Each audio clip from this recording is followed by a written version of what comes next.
Hello, everybody. We're playing Coffee Talk tonight. Hopefully, the volume's not too loud. I think it is. Hopefully not. Yeah, I don't know how much more of the game we have left. We've been going for what, 7 hours? Maybe a little over 7 hours. I don't know how long this game is. Maybe we'll find out tonight. But I haven't played it in like a week, so I'm sorry these streams this game I stream this game so sparsely. But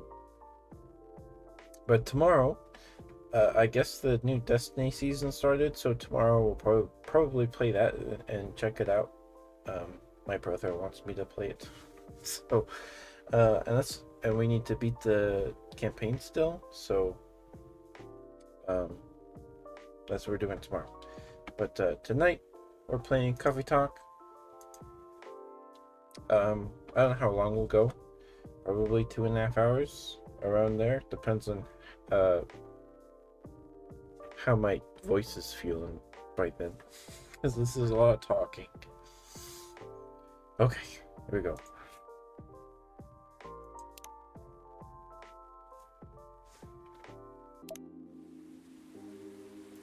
Alright, let's see. Do we look at our Evening Whisper story? Sing Your Body Electric. I don't think we did. We read that one. Okay. So this is Sing Your Body Electric by Aurelia Mott. September 29th, 2023. Excuse me. Sing your body for hiding, the truth in them prancing. Like a perfect man they are, like a perfect woman they are. Like a perfect person the world expected they are. Not themselves. They can't be they're hidden inside the closet. Beneath the sweater 4 sizes bigger your mom bought you when you were 5, hoping you'll grow into it somehow. Do those sweaters fit you now? Since you're sing your body for dressing in designers as they like fashion. Like Gucci for the insecurity, Chanel is your personal hell. Louis V hides your body. Like it's a casket, you hide what you considered ugly inside a Varsage? Dior like you're not sure if you're a boy or girl or whatnot. Your body still asks you what you want inside those Armani pants. You sing your body for surviving fashion as they come wearing. Tight skirts like you're a woman, black shirts like you're a man, sweatshirts like you are neither. Dead or alive, padding inside bras to fill the gap in your chest, binding to feel like you have nothing. Weighing your shoulders, which you actually are, is a person forever looking for a reason to stay alive. So when the devil asks for a dance, you look as good as you can, and sing your body for growing, out of their chains for giving. A mother's expectations, a father's disappointment, the owner of the body who keeps on drawing lines near their wrists, praying, this is it, yet persistent in staying alive. Oh, how happy your veins must be, carrying hope through the arteries to where your heart is. A body that cannot stay broken, a body celebrated, a body forgiven. So sing your body for being how blessed they are, the entire thing. How perfect a woman is, how perfect a man is, how perfect a body outside that dichotomy.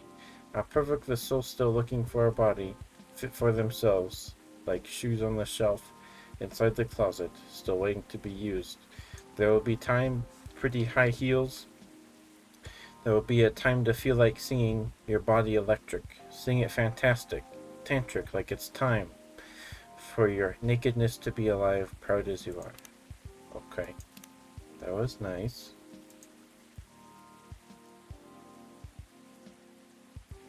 For granted, no schedule.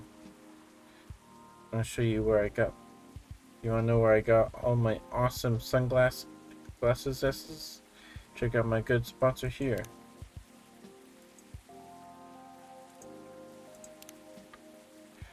Been working with them for eons, and I always love their stuff, but y'all know that already. Hashtag ad. I mean, those are nice sunglasses. Alright.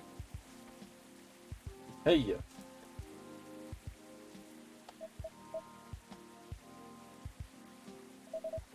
Knock, knock. Anyone there? Mr. Bailey's, hi. I'm sorry, I didn't hear you come in. How are you doing tonight? I'm alright. But you look pretty distracted. A penny for your thoughts? Ah, you can have them for free. I was just pondering the hidden side of things. How different the world is under the surface compared to what we think it is. Nothing and no one is exactly what they appear to be. Funny, I was having similar thoughts on my way here. I guess now that we spend so much time on social media, people believe we can be summed up in a picture or a sentence. But it's not like that. It's not that easy to know someone. Even if that someone is yourself. Especially if that someone is yourself. It sounds like we agree on this. We sure do. And it's been on my mind a lot in the past few days. Does that have anything to do with your wedding to Miss Lua? Got it in one. How are things on that front? A few days ago, we decided to take some time apart to think. That sounds ominous. No, I don't mean it like that. It wasn't a breakup or even a break. Whew! We've been through so much, there's no walking back on our relationship now. But sometimes you're so together that you lose sight of the big picture, you know.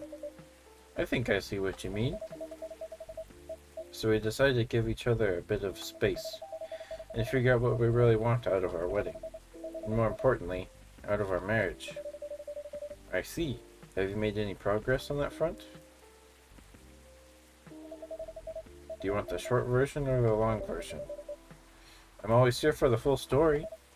Alright then, I'm gonna tell you everything. But I think I should order first. Sure thing, what can I make you tonight? I'm not feeling fussy. Anything warm would do. So anything, really. Makes sense. What about some herbal tea then? Hibiscus? Butterfly pea? Butterfly pea or hibiscus sounds great. With milk and honey, please. Let's see. I haven't done very many hibiscus. Oh, the sweetheart latte. Or we can give him the Dreamin' Blue. Which do we give him? The Dreamin' Blue or the Sweetheart Latte?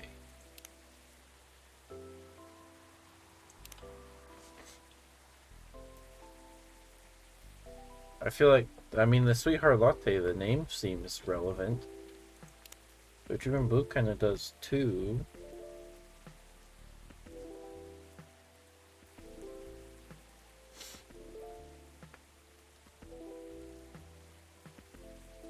Let's do the Dreamin' Blue. Feed milk. Huh.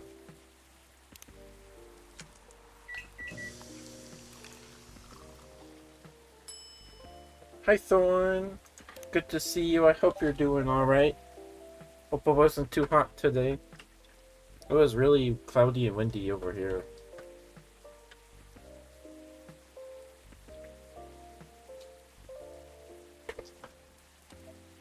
Thanks, Ketchup.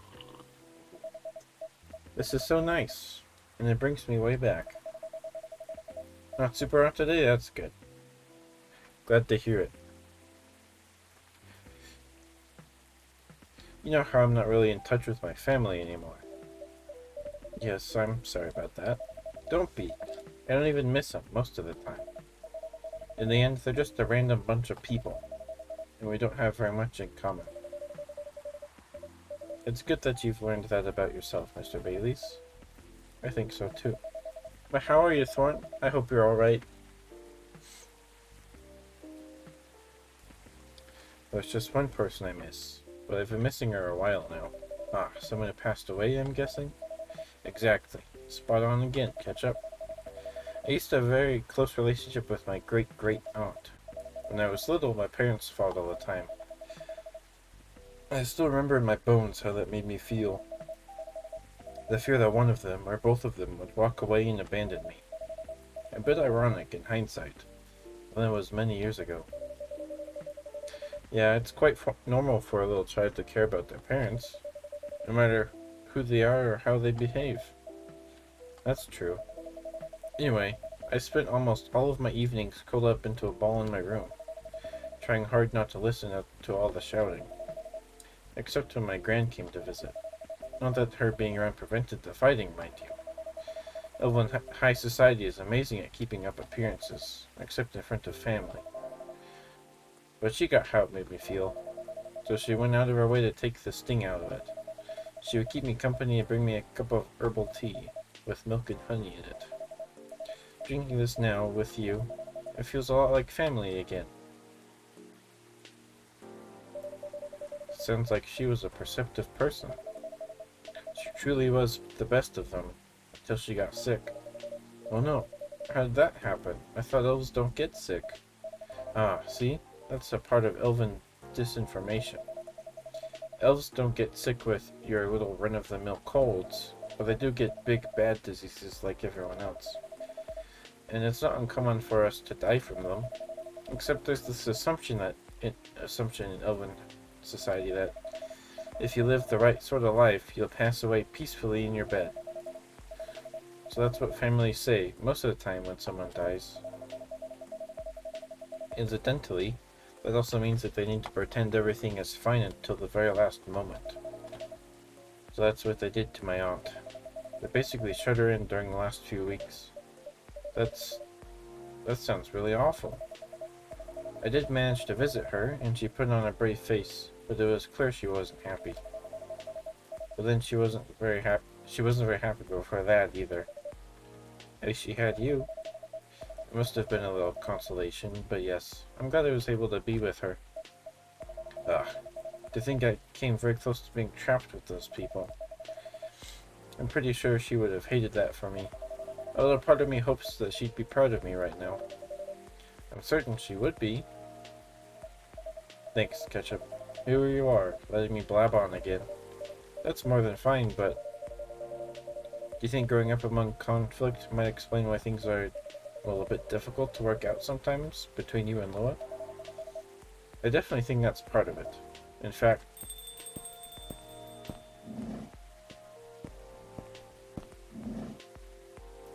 Oh, good evening. Hi, Ketchup. And hi, I don't think we've met before. I'm Silver. I'm Bailey, it's nice to meet you. I'm guessing you're Amanda? We are! But you do not appear to be a hive. How did you... Lua told me she ran into you a week or so ago. Oh, the nice earthling we met on our first night here. That is a satisfactory explanation. And so you are her date? I'm a little more than that. I'm her fiancé. Truly? Fiancé is a successful outcome of dates, with a 0.03% probability. Congratulations on your excellent odds actualization. Thank you. Now, Cafe Offspring, we are wishing for a drink. Cafe Offspring? How'd you acquire that new title?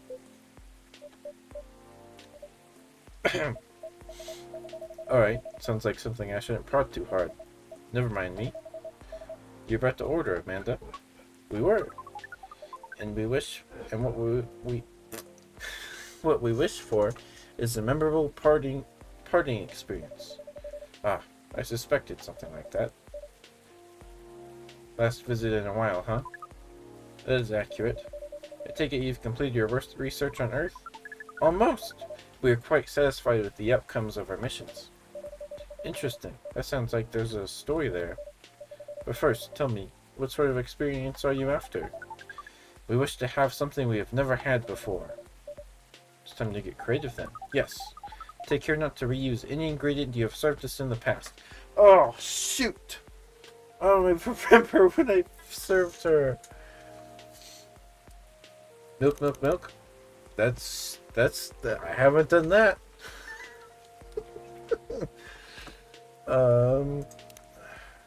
Milk, mint and ginger. Let's see. Have I served her the STMJ?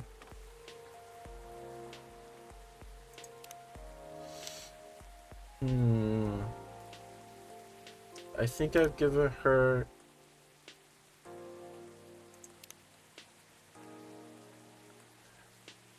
I gave her one of those. Maybe one of those.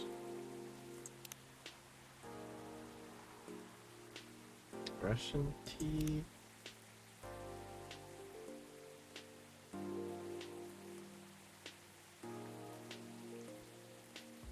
I don't think I've given her the Remada.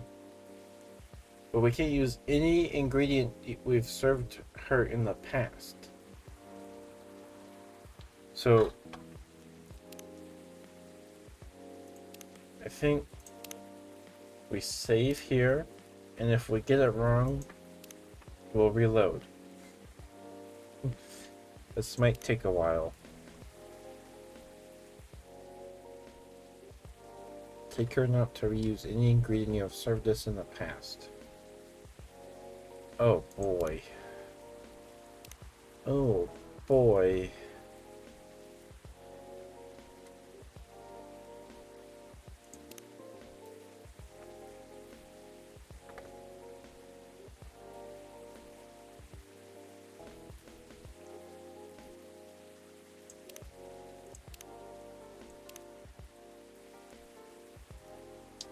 I don't know if I've given her tea.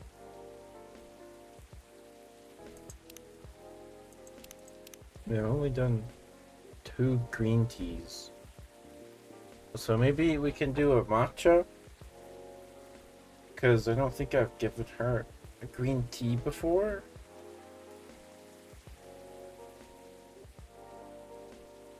Because I made matcha for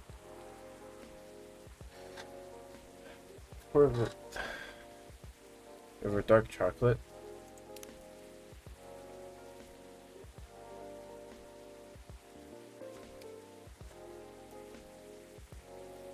I could. Yeah.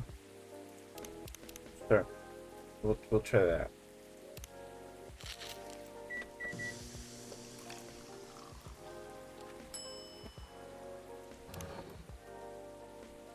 Oh, that's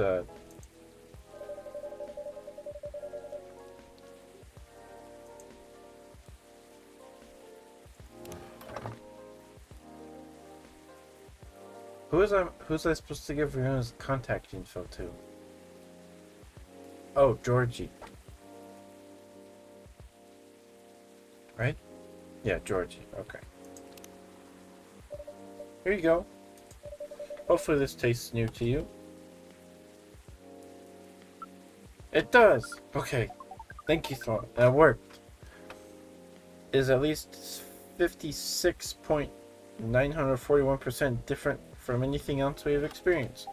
We are, as our things would express, delighted. According to our calculations, this is our 39,846th new experience since arriving on Earth. That's quite a lot.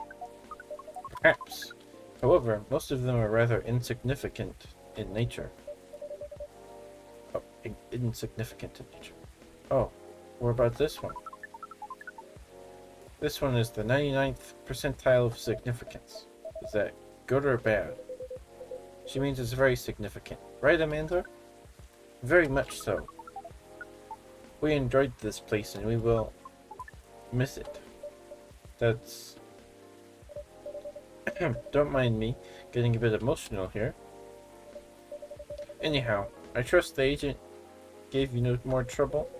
Ah, that one was quite close, actually. We had a little brush with the authorities, you see. Ah, Lua mentioned that. He made her really angry. She was still seething when she came home that night. Ah, please tell her I'm grateful for that.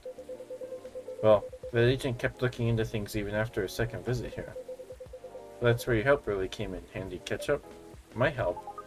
Yes, the card that you got off the agent. We asked for help from an associate to run it through the mind you call computer. Once the contents of the card have been unveiled, we analyze the language of its communication, which is quite an interesting mix, if we may say so. It is roughly 60.0923% syntax and 39.9077% mathematics. We then led a polynomial time attack on its encryption, expressing the cipher text as the point is, Amanda managed to get into the fire system. She obfuscated all mentions of any of us or saved beyond recognition, and some totally legitimate orders came in to send the agent to Europe on an urgent mission, which should last more than long enough for him to forget all about us. Ooh, that sounds incredible. It does sound thrilling. It was a very simple matter of applying hive knowledge. Be that as it may, that's great work, Amanda. We are pleased. Amanda is amazing. But let's not forget who got the card in the first place. You really helped us there, Ketchup. Thank you. I'm very glad to hear that, and very relieved. Yes, we have thought on it for a while, and we've decided we do not care for that sort of excitement. Not if it makes our siblings so sad. You've really gotten the hang of emotions now, haven't you, Amanda? Thank you, Offspring. If that is the case, we are content. That means our mission is well and truly accomplished. Did you come here specifically to pick up earthing emotions? No, we came here for the purposes of general earthing research. But it appears to us now that emotions are one of its most interesting aspects.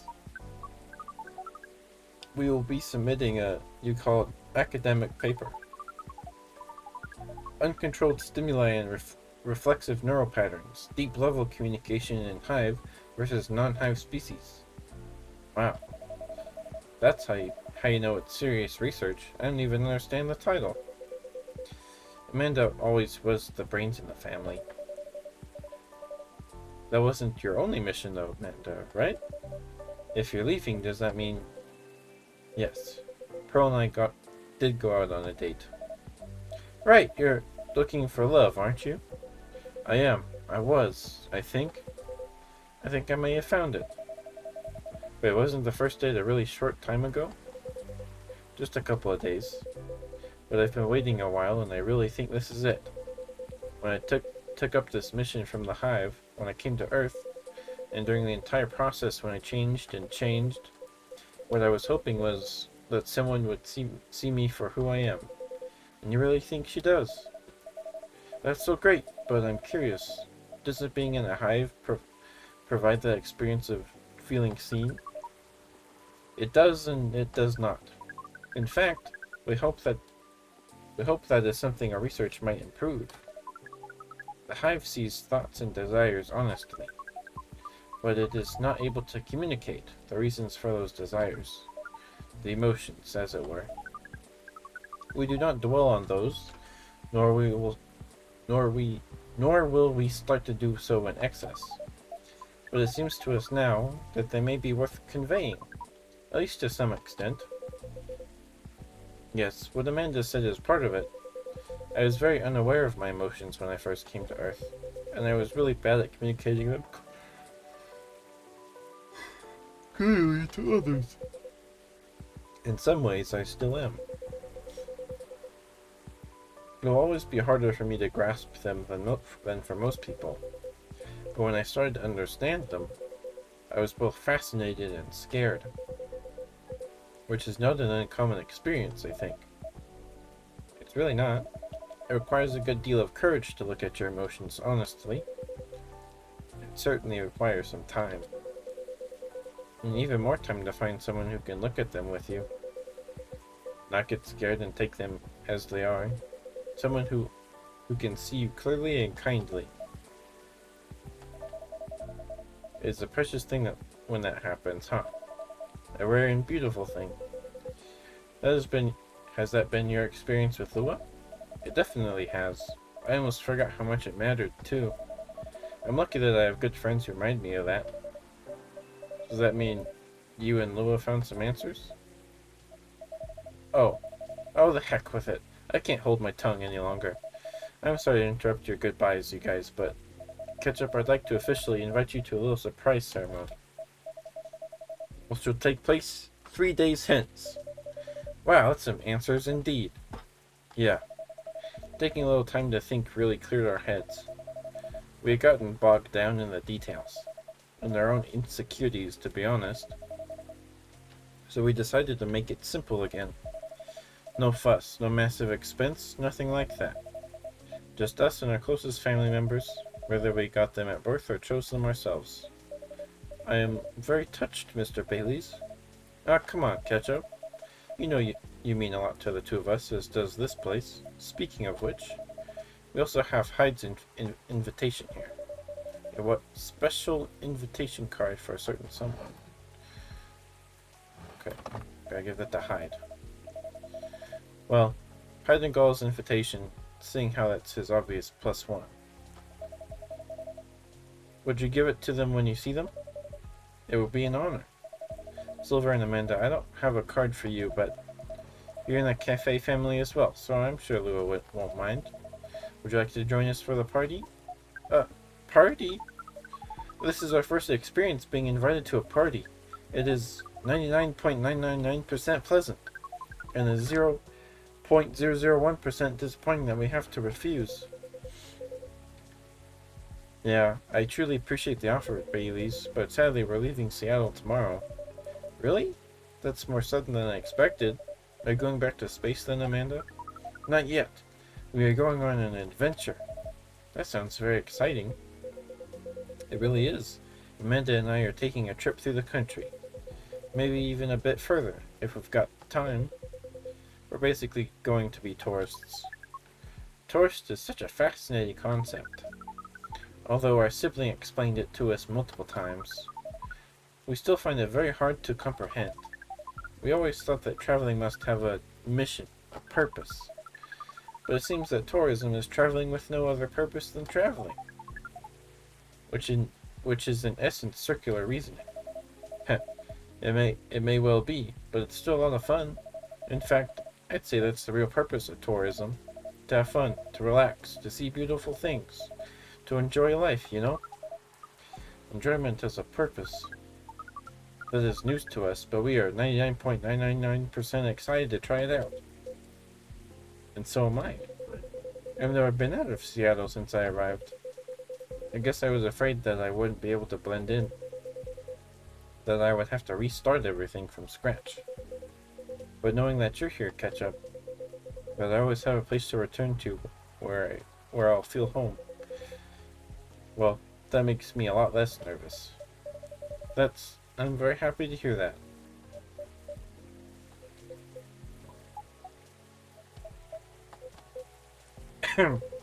I think I should order a drink. Of course, what can I make you? I'd like it to reflect the spirit of our upcoming adventure. But I'm also in the mood for something sweet and soothing. So sweet and soothing with an adventurous kick. Yes, that's exactly right. And how about some hot chocolate with something extra to make it fun? Oh, I'd love that. Hot chocolate with some sweetness and some spice would be amazing. Okay. Sweetness. And the spice, I'm guessing, is ginger? Or the cinnamon?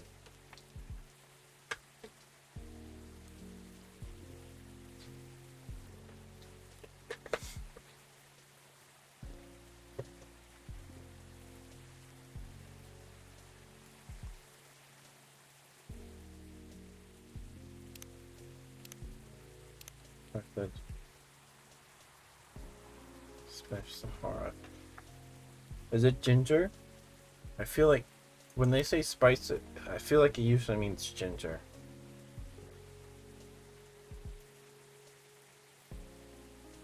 Because the cinnamon just adds a lot more sweet. It doesn't add any, you know. We're gonna try ginger.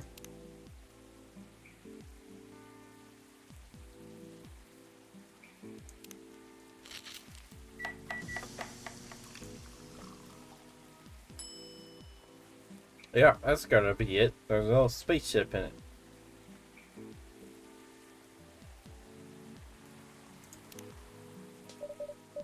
Here's a 299.692.458 for a light speed traveler.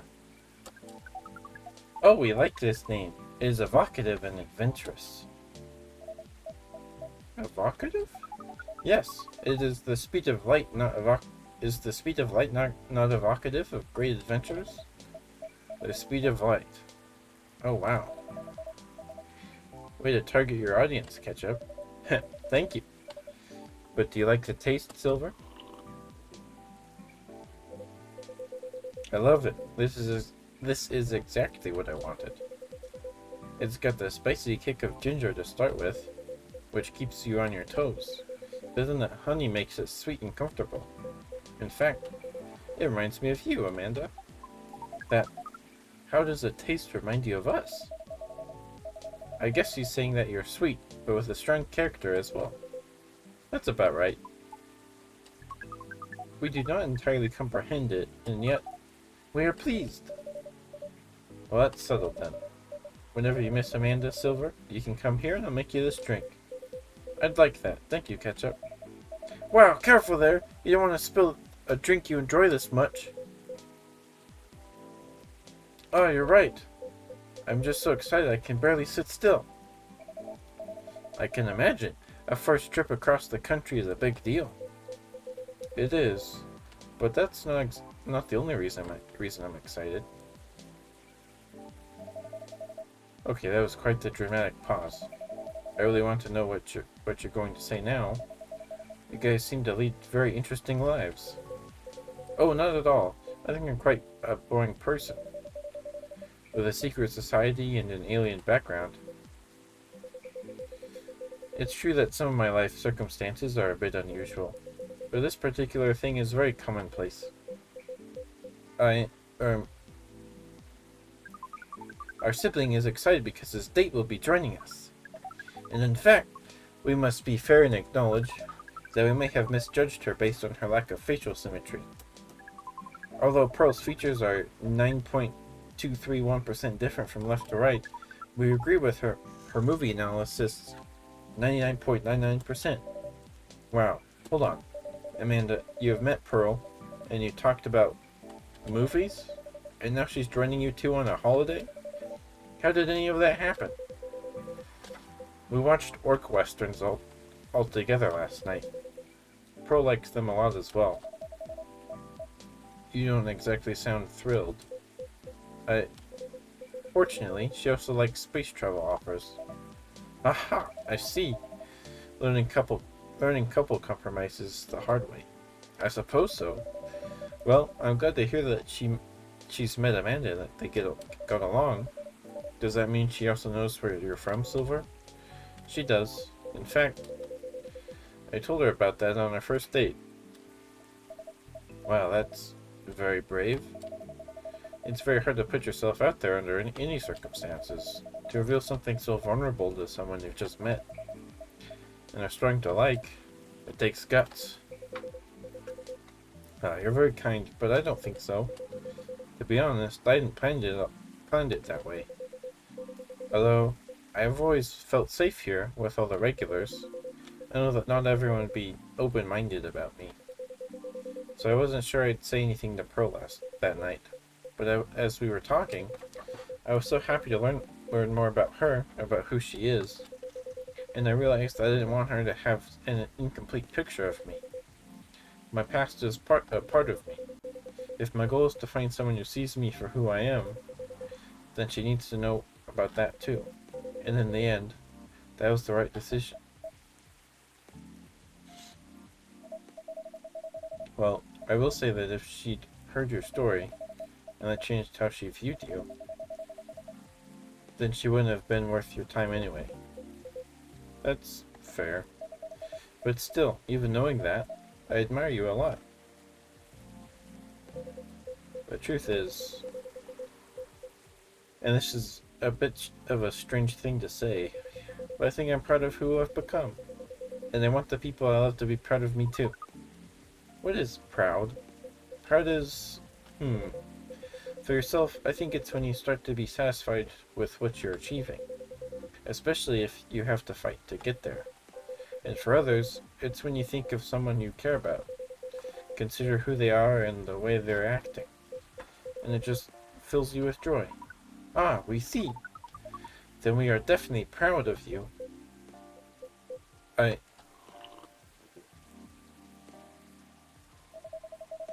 You two are a really sweet family. And so are you and Miss Lewitt, Mr. Baileys.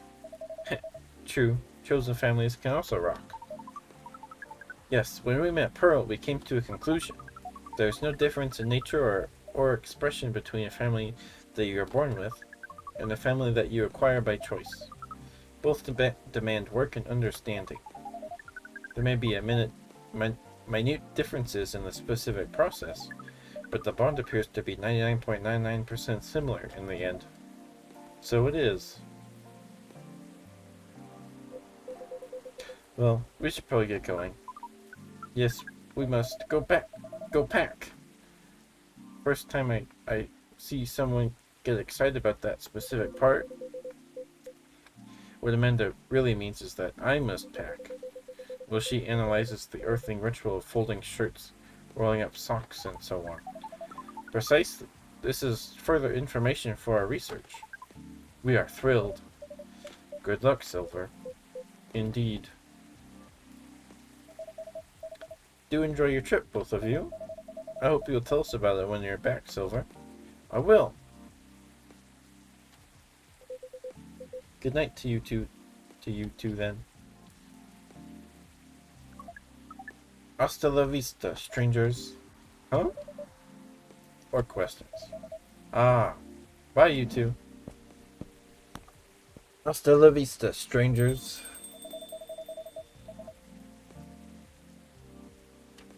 There's never a dull moment in your cafe, Ketchup. I try. Speaking of which, would you like to hold some party or after party for your wedding here? I know it's not a very large space, but perhaps whether we liked it? We'd love it. Honestly, we didn't want to impose, but there's no place that could be a better fit, and I don't mind that it's not very large. It's going to be a small, cozy wedding, so this is perfect. It's settled then. Ah, Louis is going to be over the moon when I tell her. In fact, I'm going to go tell her now. That's a very exciting prospect. It really is.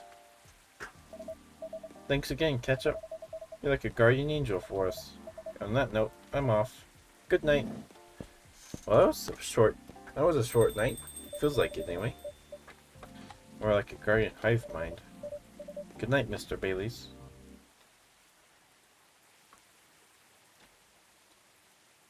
To Jahe Rosella, steeped with roasted ginger with a touch of honey. Perfect for rainy evenings.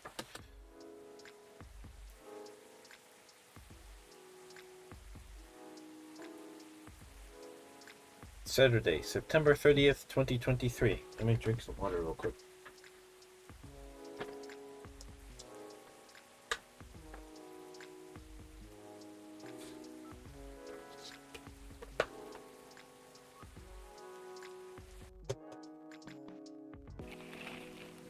The Evening Whispers. ZXX20 virus vaccine booster ready for distribution. Nekomimi driver crashes truck filled with catnip. Suspected DUI. UFO previously spotted by Space Guard fighters. A very determined hot air balloon.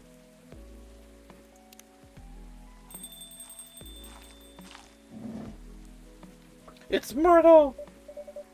Or no, Aqua. Dang it. I got her name wrong. This is so bad. Hello, Miss Aqua. Hi, Ketchup. How are you? Good, as usual. How about you? Honestly, lots of things have happened. Can I order something first, though? Of course, what would you like? Can you make me a cup of chai? Let's see.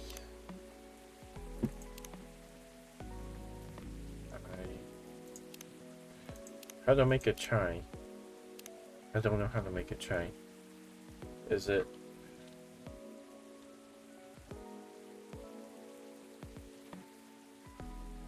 Um, how do I make a tri-thorn?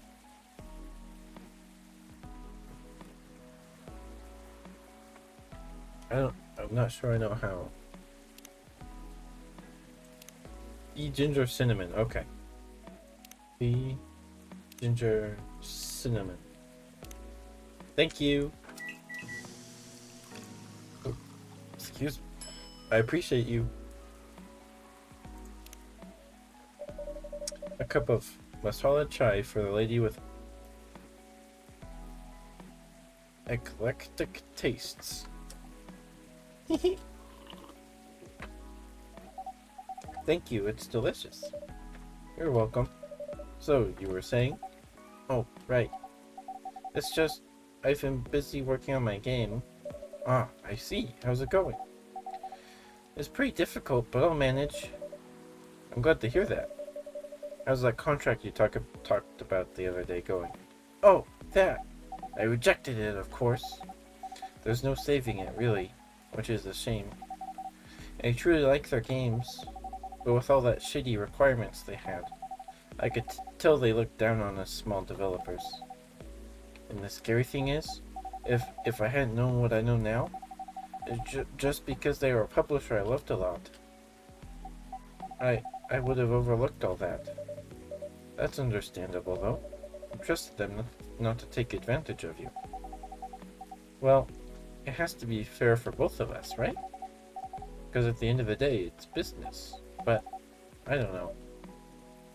Yeah. Actually, I tried negotiating with them.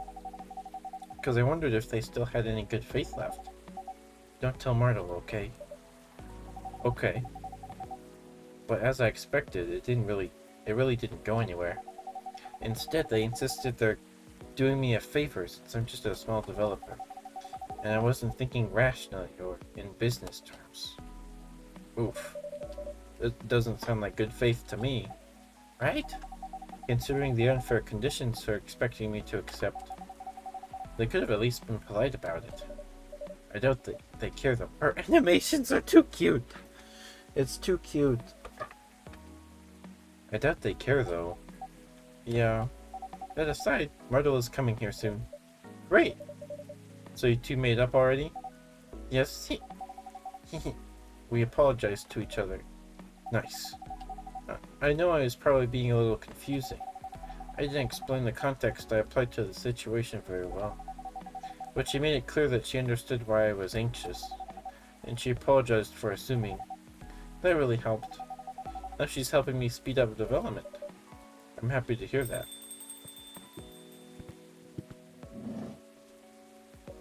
It's Myrtle! Hey. Hi, Myrtle. We were just talking about you. Okay.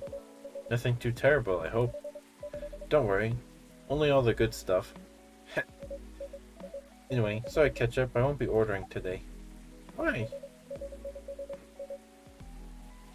Yeah, that's what I meant.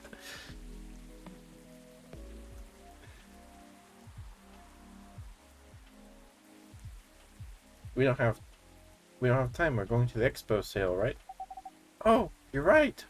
Expo sale. We're hunting new parts for my PC. It's been a bit slow lately. Huh, a bit? She's joking. It's pretty much in its death throes. If we're going, we're building you a whole new setup. But if you just want parts, I can always give you mine. But at this point, I'm not sure it'll be any help at all, to be honest with you. Yeah. No, you're right. It's time to move forward with the productivity. I've been putting off upgrading things for a while now. So it really is time for a better setup. That's the spirit. Go big or go home. Sorry, Ketchup. It seems like we have to go now. Thanks for the drink. I'll see you later. Yeah, take care. Safe trip and good luck.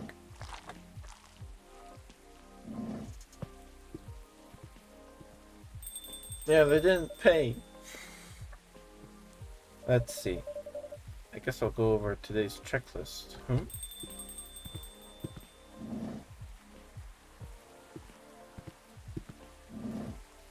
Oh, it's Gala. Did I give Gala the invitation? instead of hide. Well, hello, gentlemen. Hey, Ketchup. Ketchup! Nice seeing you here, Hendry. How goes it? Good, good, good. I see you're doing good too, as usual. What do you want to drink, Hendry? It's on me. No, no, that won't do. Well, let's talk about bills later. So what will it be? You first. You sure? Okie dokie. I'll have one STMJ, please. Alright. Let's see. Milk, ginger, honey.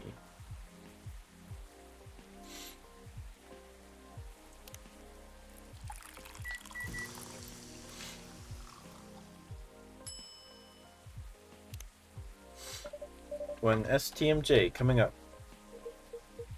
Ah, it smells so nice. Oh, I forgot to read the evening whispers. Whatever souls are made of. Kinda long. But here we go. I didn't expect to see him here.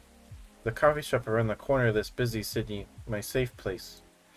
I thought after the breakup, this place would be another memory he locked up and kept in the closet, never to be visited again.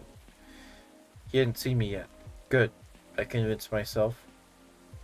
I didn't need another emotional roller coaster after today's load of work. All I wanted was a cup of coffee, finish work, and then maybe read a chapter of my old copy of Wuthering Heights. Should I go somewhere else? No, this coffee shop is my place.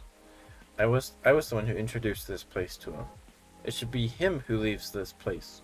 I mean, he was the one who left our relationship. Pretty sure leaving is his thing. Meh, screw it. What I need is the bitterness of coffee, not a broken love story. Oh, my favorite customer. What kind of flavor shall I offer you this lovely evening, ma'am?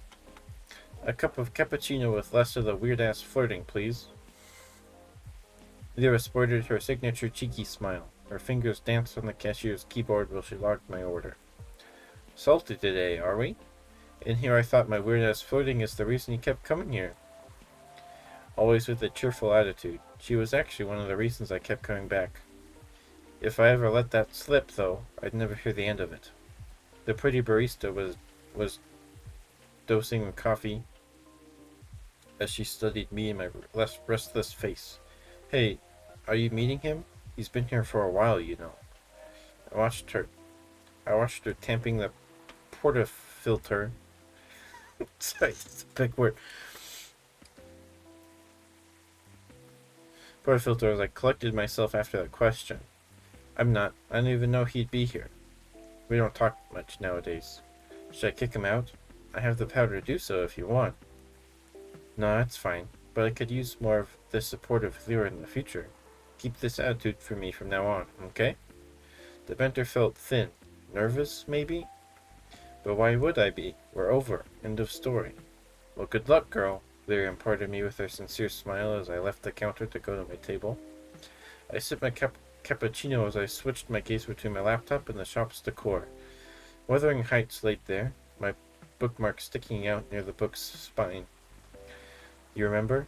He read this book in one night so he could talk about it with you.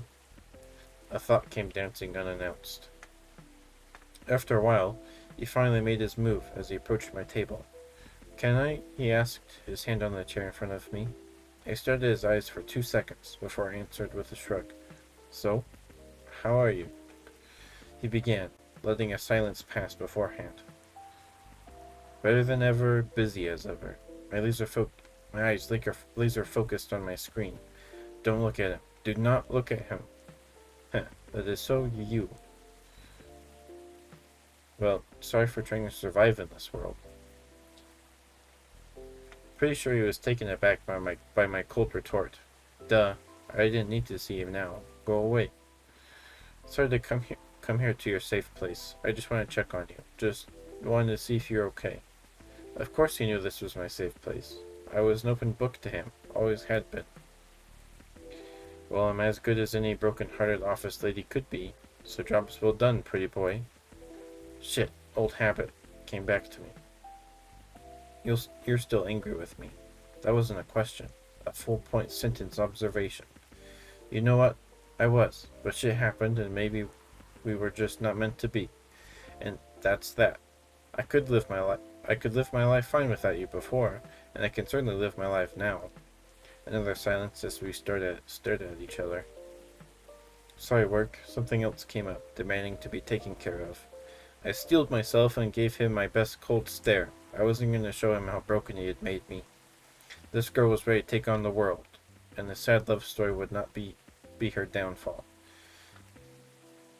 You know, I think we were meant to be, just not meant to last. I was pretty good at reading his emotions by his eyes alone. Those eyes used to mean the world to me anyway. And yet, they're strangers' eyes now. You and your pretty words, boy. I felt so messy. What was I supposed to say to all that? I wasn't sure. Was I angry? Should I just yell at him and storm out? Was I sad? Was I hoping that this could be a chance to reopen the already closed chapter?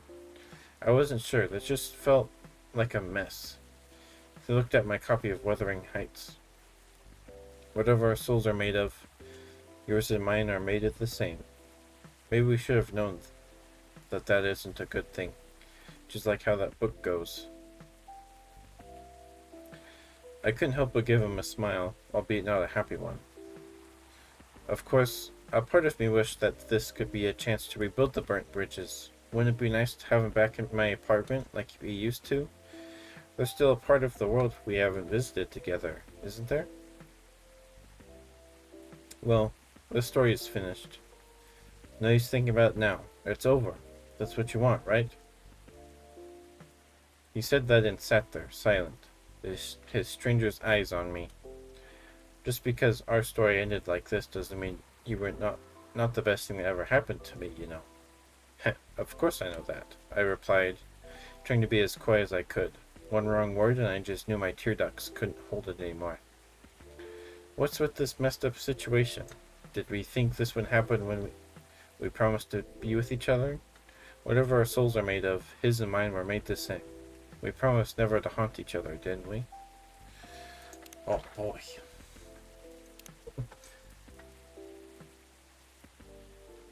Good night. I'm taking an easy day because self-care is important. Don't forget to take good rest once in a while too, everyone. I told my wife that she needs to embrace her mistakes. She gave me a hug. I like Georgie. Let me drink some water.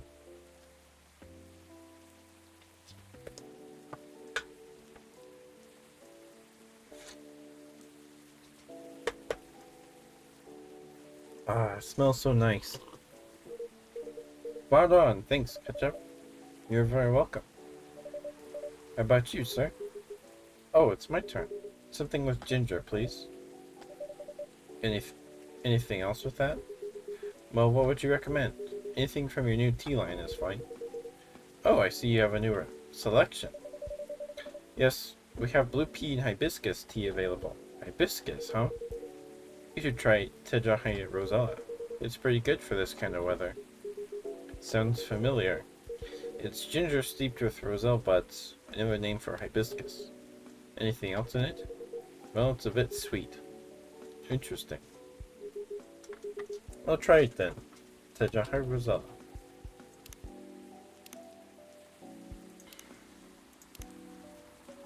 Hibiscus, ginger, and honey.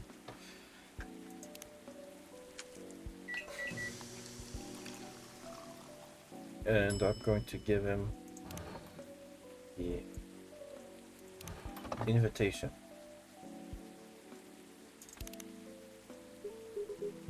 What's this? Oh, it's Bailey's and Lewis' wedding invitation. Really? Or Hyde. Oh, the date is really soon. Could you pass along to him since I'm not sure when he'll be here? Okay, sure. Thank you. A piping cup of Tejahe Rosella for you. Thanks. What do you think, Henry? Does it look any good? Uh-oh. It looks about right. It smells good too. Try it. Yep, it's good. Glad I passed your impromptu test. So what's been going on? Did I miss anything? Heh. Um, something happened, didn't it? You can say that. I think the officer is coming too, by the way. Alright. As for me, I'm just glad my fury is over. Are you okay, though? I'm fine, as you can see. How are you managing, Henry? Did you get your checkup? I did. Rachel pestered me to get it done all week, so I had to do it. Good. There's no doubt I need to slow down. I can feel it in my bones. Time is a harsh mistress, as they say. Ain't that the truth? But I don't think you get to complain, though. Why not? You know my body isn't what it used to be anymore. Oh? I mean, compared to my prime, 50 years ago. I'm kidding. Truth is, my body doesn't hold up well when I'm transforming anymore. Oh, is that so? Yep. The soreness doesn't go away as quick as it used to. It's harder to get up in the morning after all that. Like today. I know the feeling all too well. Especially in this kind of weather. Oh? It's like my body knows if a storm's gonna get worse. No weather forecast can match the accuracy of my joints. Well, lucky for you, ginger is great for sore muscles. Yeah. Is it Georgie? It's Georgie! Hey folks, the man of the hour. Hey you, Georgie. Catch up, what I'd miss. Some very important weather talk. Is that so? Sounds like I missed a ton then. How are you? How am I? If you're talking about my case, well, I don't even know where to begin. Andrew, you know nothing about what I'm about to say, right? No? What are we talking about? Ketchup, you should have primed him before I got here. My bad. In my defense, I didn't know you were coming until Mr. Gala mentioned it. Excuses. I'll help explain it to Hendry. In short, there's been a string of car vandalisms nearby. Fade to black. Jeez. So he's trying to figure out if the tree being gone has anything to do with the case. And that's where we are now. Yep, that's about it. That's a lot to take in. Anything new happened since? Well, I tried something. I set a few candles where the tree was. I used my lighter and things happened. Mind backing up a bit? Feels like there's a lot of context missing here. Well, I'm warning you. Everything I'm about to tell you is real. It'll sound a little crazy, but no, I haven't lost it yet. Got it? Out and clear. I told Ketchup about my lighter a while ago. How it might be connected to the fairy market we talked about before. Really? In what way? The lighter was my grandpa's. And there was a chance he bought it from there. Ah, interesting. Yeah, what a coincidence, eh?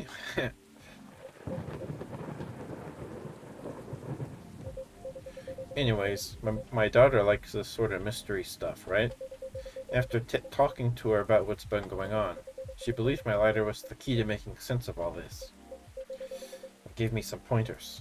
So, I went back there last night, to the spot, you know, to where the tree used to be.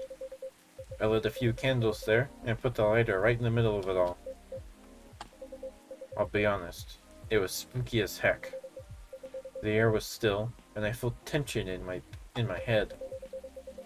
I wasn't sure if it was just me being creeped out, or if there was something else going on. Whatever it was, I thought I should leave it alone. So I followed my gut and got the heck out of there. Then what happened? It blew up. What? What do you mean, what? The lighter. It just blew up. Well, what do you mean, blew up? Yeah, I think we definitely need more context here. Well, I didn't see it, because I was walking towards my car, you see. But I heard it.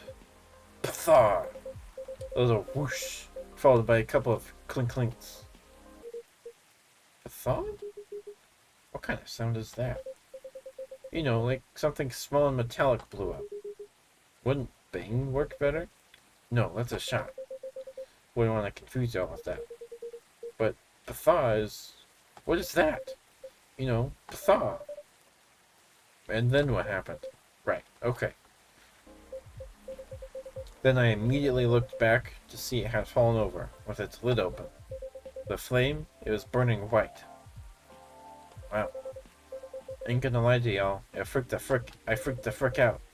But before I could do anything, two small figures emerged from the corner, walking towards the lighter. Did they see you? Yeah, they did.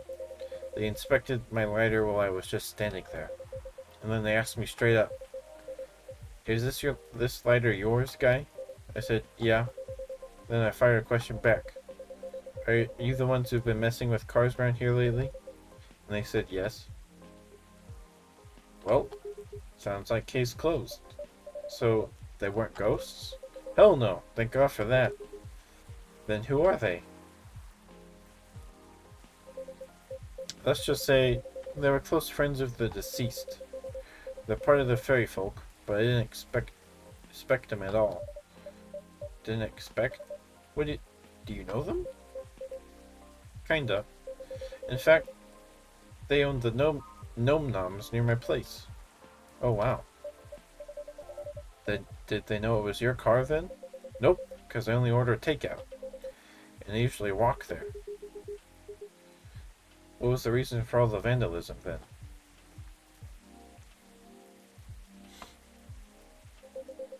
It all started because of our broken promise. We have to start way back for that. You remember why the tree was there in the first place, right? Yeah, the tragic hit and run. At the time, the court ruling practically let the driver off the hook outside of the DUI charge. Well, it sparked a huge protest. Good! In response to it, the mayor at the time gave his word to the victim's family. He promised to keep the tree as a landmark for the community. And the vow was kept well after his tenure was over. But he died a few years ago. And we all know recently what happened to the tree. I see. So it was their attempt to keep the memory alive. Not just for their friend, but as a remembrance for the injustice as well. And after all the urban renewals the city's gone through, makes sense that the community that used to be there is gone by now. That's right. There used to be a lot of veteran housing and low-rise apartments in the area. Now it's filled with never-ending projects.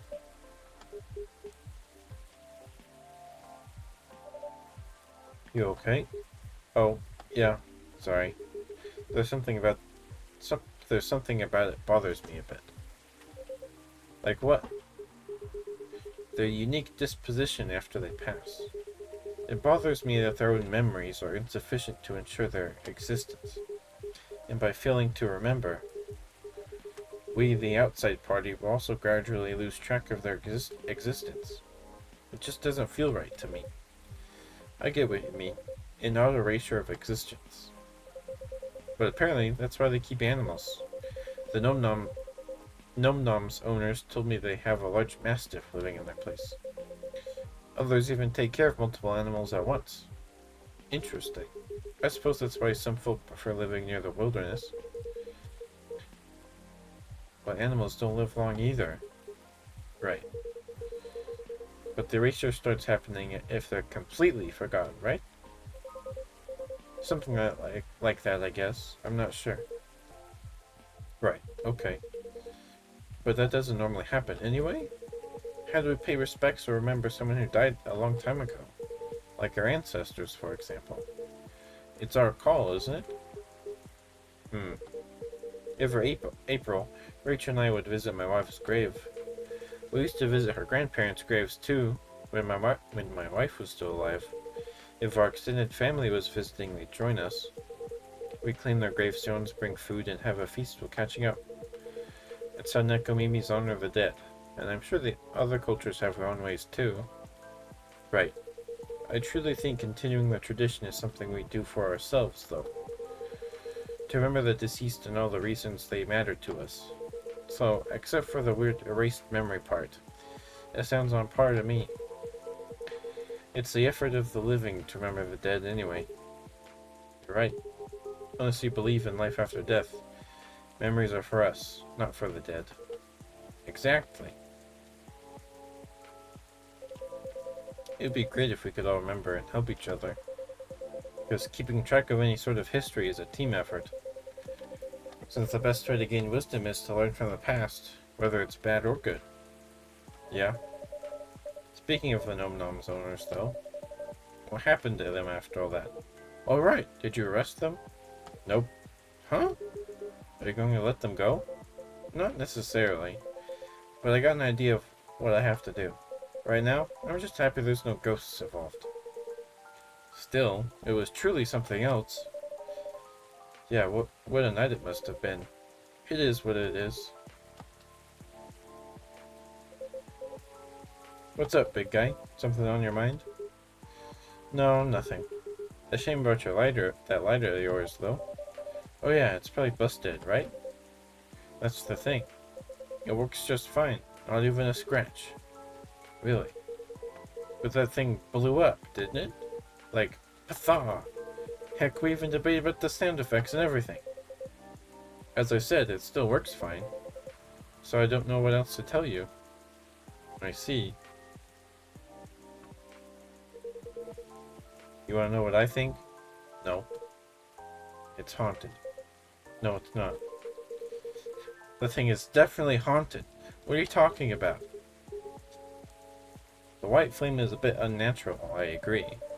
And I remember how you kept forgetting your lighter here. Hey now, a man is allowed to forget stuff as he gets older, no? As for blowing up, it was probably a well-timed bad chemical reaction or something. This thing is real old after all. If that's the case, you might want to stop carrying it around. At any rate, I believe you now, officer. There's no such thing as coincidence, indeed.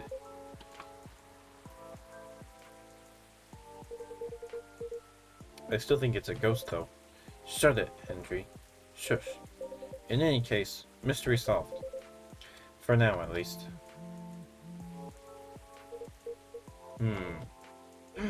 Oh no, I think I have to go now. I didn't realize I missed multiple messages earlier because I was so engrossed in your story. Sorry to rush off. I'll see you all again next time. Sure, safe trip. Nice seeing you again, Henry. Take care.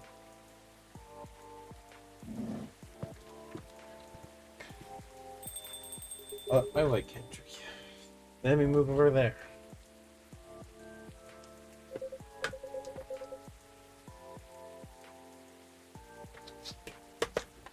You know, all that talking made me thirsty. You want anything? I'm good. Then one espresso for me, please. This is coffee, right? Yeah.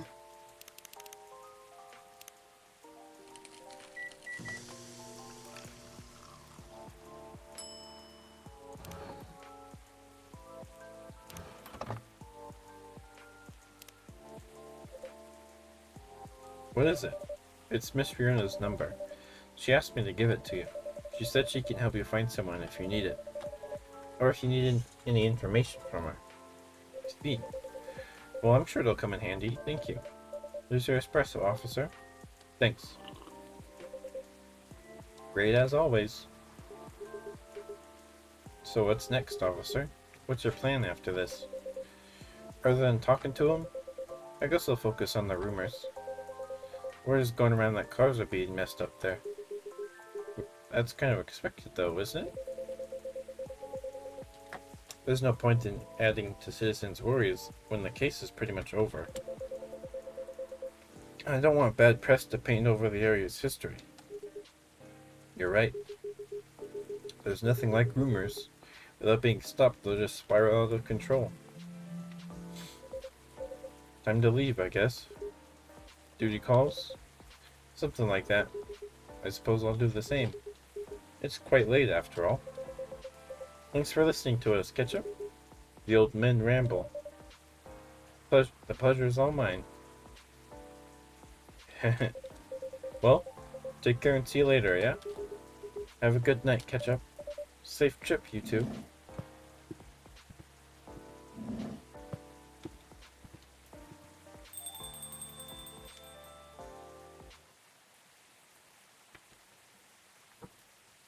Dark chocolate. Warm and calming darkness.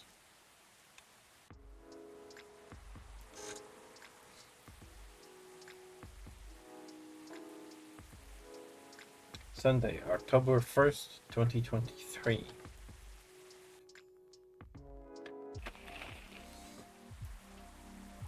The Evening Whispers. Vegan food on the rise. Gnome diet popular amongst young adults. Box office movie High Weapon hits astonishing 2 billion worldwide. What Generation Z really wants? An independent survey. Alright, let's see. What's our stories? Galati, Part 1. Earlier month. She was supposed to just be a character in my stories. Everything about her was supposed to be in my control. How she fell in love on the rooftop of our apartment, the way she danced on the Magpie Bridge, the Ferris wheel, all of her was the result of my creative decision. She was just strings of words formed into stories, written by the tip of my pen, my creation. And the creator wasn't supposed to fall in love with his creation. Yet along with the ink spilled into the words on my notes, her presence has become more and more vivid in my world. The jet black waterfall of her hair, her eyes, a color that make autumn jealous, framed perfectly by her round amber glasses, the cupid's bow of her smile, and the angelic tunes that came out of those lips, the constellation of her neckline, her shape. She stepped into my reality, further and further with each word scribbled on my papers. Some silent nights I swear she was there in my office, whispering into my ear how she'd like to be portrayed. She'd guide me to write her stories, correcting my choice of words, seeing that she'd never say that to her love. Truthfully, I got jealous of her lover many times. I was heartbroken when she told him how much she loved him. On the Ferris wheel, I hoped I could be there when they got down the gondola, so that I could punch the guy in the face. I felt like I went half crazy trying to give her a perfect ending, and the other half crazy for loving her to begin with. She even claimed a name for herself. Call it Galati. Tonight, as I finished brewing my Earl Grey tea, a warm writing companion, I found my notebook opened. I hadn't started preparing for my writing session, and I was sure I hadn't opened my notebook, let alone written anything in it. Yet it was there, handwriting not my own, neatly penned under my unfinished draft. Meet me between the spaces of your paragraphs. There's enough room for us to dance between your words. Meet me in your stories. You and I. Make this story your own. Aro, meet me in this world you've created for me. Come and find me. Pygmalion, my creator, my love. That's kinda creepy. Okay. Today's delivery cutoff time. We had to break in the office and just played board games for hours. It was fun. Look at what Murderlist did, sneakily taking my super serious gaming face while playing Super Brawl Pals 2. This is cute. Super busy. See you tomorrow. Just saying hi.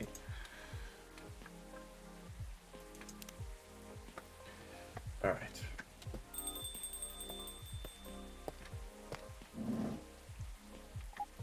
It's Rachel. Catch up. Miss Rachel? Oops. Sorry. I'm just really excited. I've done it, Ketchup. Congratulations. Done what? The music. The music I'm making with AJ. I told you about it last time, remember? Oh yeah, you did. I brought it with me. Check it out, will you? Really? Okay. Um, are you sure we can play it? What about NDAs and stuff? Come on, you silly. We're the only ones here anyway. It'll be fine. I mean, the direction has already changed a lot, so... Oh? Never mind that. Let's just play it quick.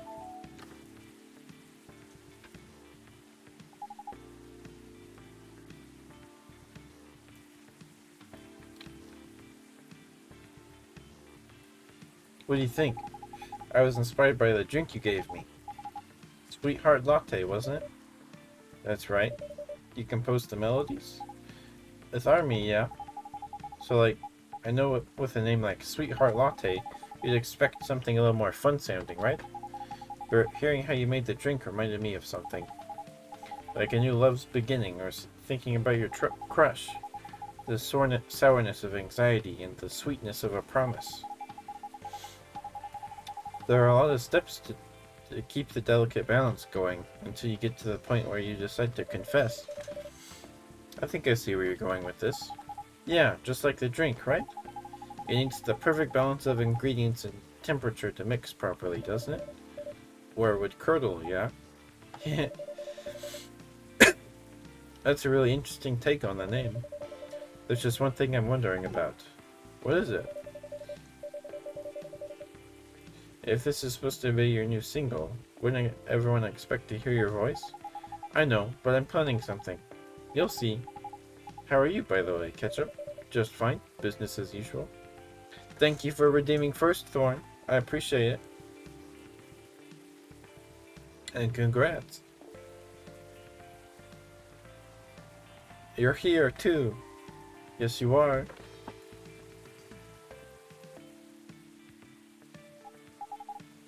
Wait, I almost forgot. Did Dad come here last night? Hendry? Yes, he did. He was meeting up with Mr. Gala, actually. Okay, that's good to know. Why do you ask? He didn't reply to my texts last night, so I wondered what he was doing. Ah, I see. Do you two not see each other often? What do you mean? I just saw him this morning. We still live under the same roof, after all. Oh, what a surprise. I thought you'd have been ready to move out by the time you turned 21. Well, you're not wrong in thinking that, but Dad's getting older, you know? He's becoming forgetful too, so I'm a little bit worried. Understandable. Besides, we don't really have anyone else, you know? None of our extended family even lives in the States, so as much as he's been a nag my whole life, I feel like I should watch over him for now. Right. Hello, welcome. Good evening to you, Miss Riona. Hey, Riona. Fancy meeting you here. Hello. How are you? Sorry, just a second. Alright. Huh. Is she alright? I'm not sure. Oh well. I'll just get a drink first. Right. What would you like? I'll have a cup of milk, please. Milk, milk, milk.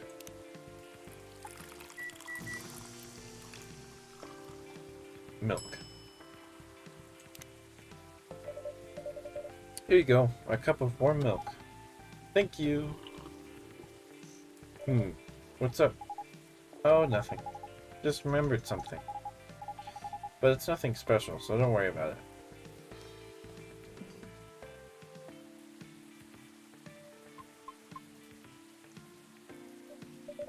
Miss, are you alright? No. I think I'm sad. What's wrong? That's right, Fiona, what's wrong? Oh no! I've been doing a lot of thinking. About what? About my situation. Have you ever felt like something you've been doing your whole life might be a mistake? What makes you think that, miss? My apologies. I did not mean to be so dramatic. Would you two mind listening to my scattered thoughts? Of course, let it all out. Miss Rachel is right. Feel free. After listening to the experiences you and Mr. Lucas had, along with my conversations with Ketchup and the regulars of this coffee shop, I've gradually realized over the past week that I'm severely lacking in awareness about many things. Huh? And what makes it more troubling is it is likely that my ignorance was on purpose? Ignorance? On purpose? What do you mean?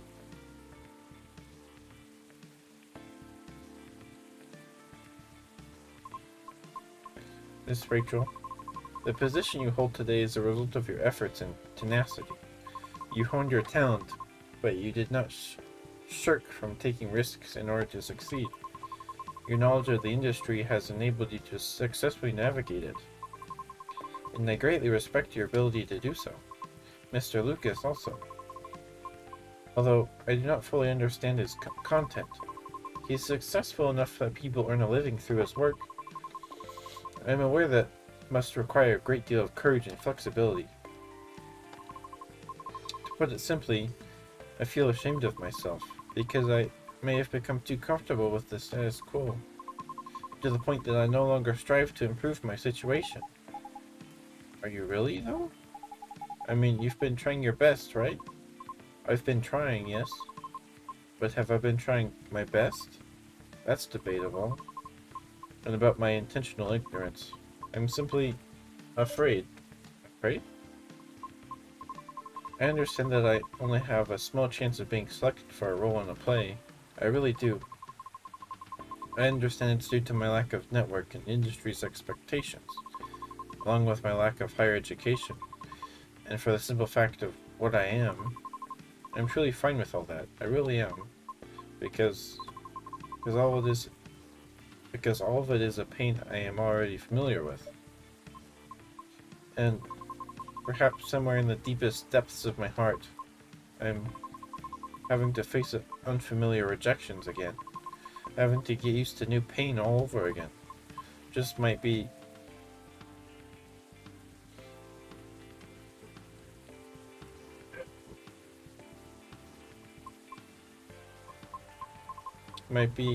difficult.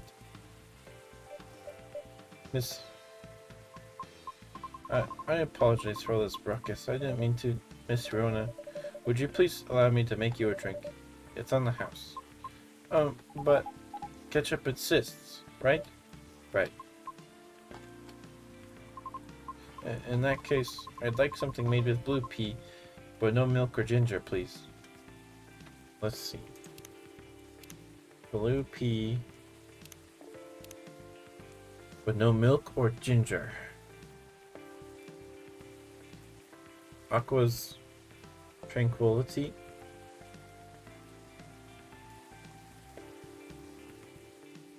We should do Aqua's Tranquility. No milk or ginger.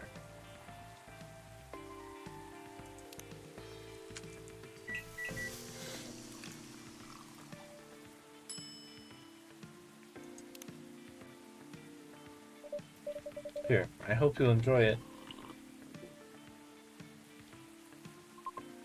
Thank you. What's on your mind? Right now, I'm rethinking my true motivation for doing all of this. The driving force behind everything I've done up to this point. Well, what was it? Huh? Your driving force before you started questioning it.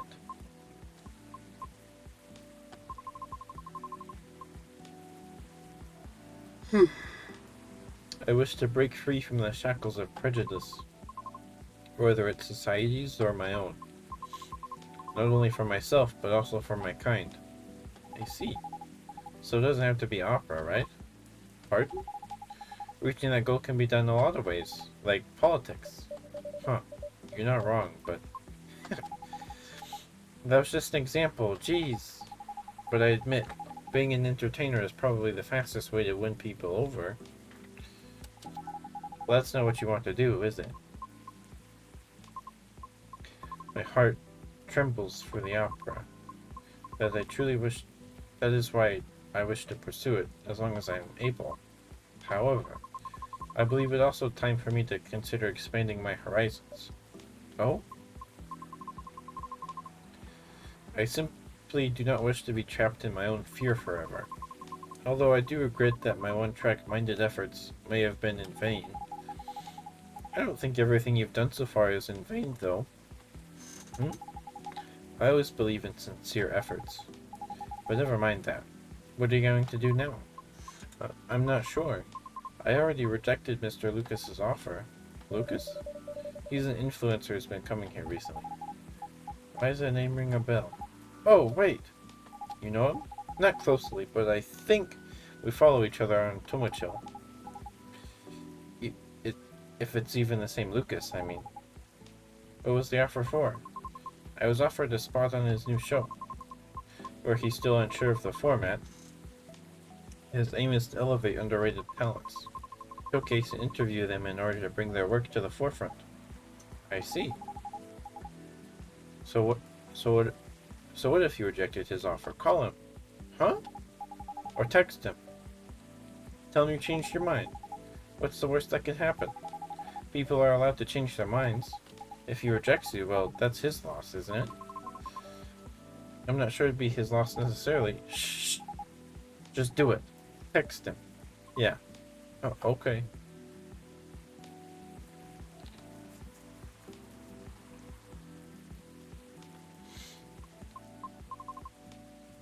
He responded. What did he say? He's happy I changed my mind, and he's going to text me later to talk more about it. It seems like he's in the middle of something. At least that's one thing settled. Yup. Yes, thank you. Although I regret my one-track mindset, I cannot say it has been entirely detrimental to my life, as it is a habit formed during my time living in the commune.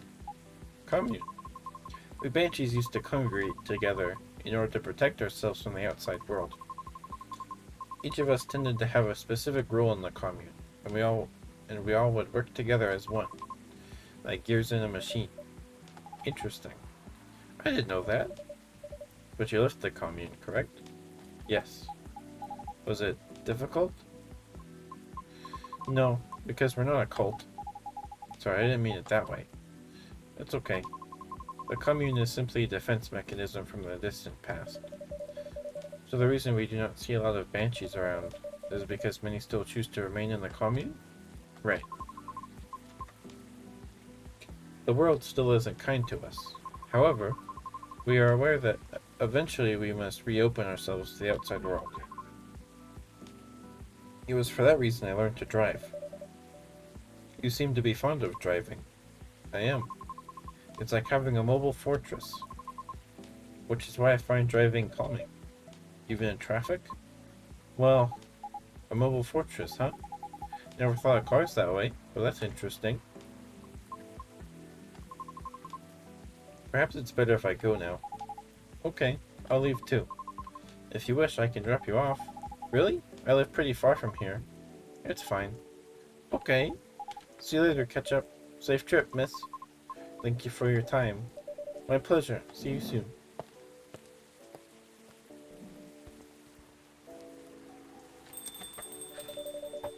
I suppose I'll wait another hour.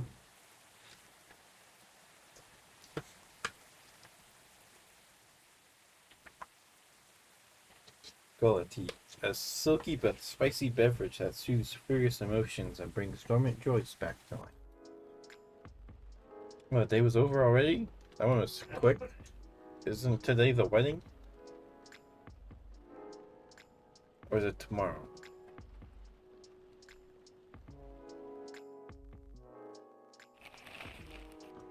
The Evening Whispers. Globe Labs shut down. Researcher to finally stop experiments after 1,304 incidents. Wow. Users of Tomodachi's new stories feature. It needs a longer duration. The piece of halfling advice that's seared into my memory. Oh.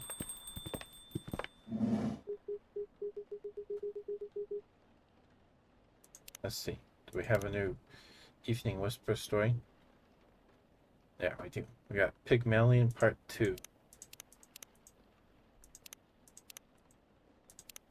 Where's Pygmalion?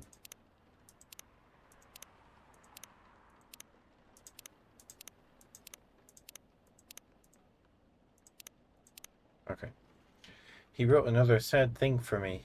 In this one, supposedly I was on a Ferris wheel where the love of my life decided to end things with me. The love of my life. Like it's not my decision to make. The guy my writer made isn't who I love the most. He was just a barely fleshed out character with some dreamy words ready for me. The one who was one my heart is the person who made those dreamy words come out of his mouth. My writer, my creator, my Pygmalion. My heart, I said, as if I actually had one.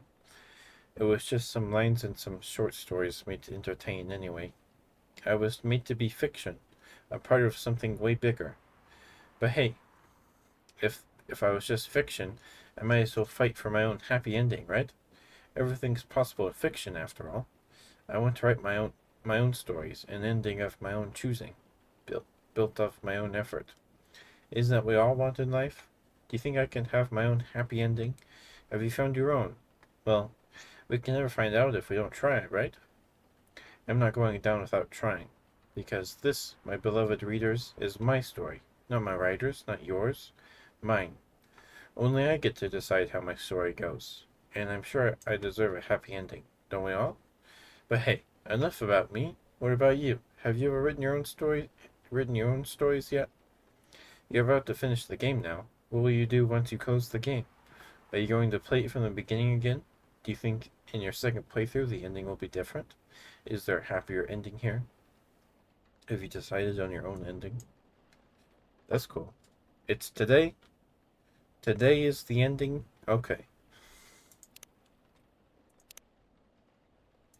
Let's see. What's that? Down to Ride. Is that like a new game? Check out my friend's new podcast. Down to Ride podcast. Is that real?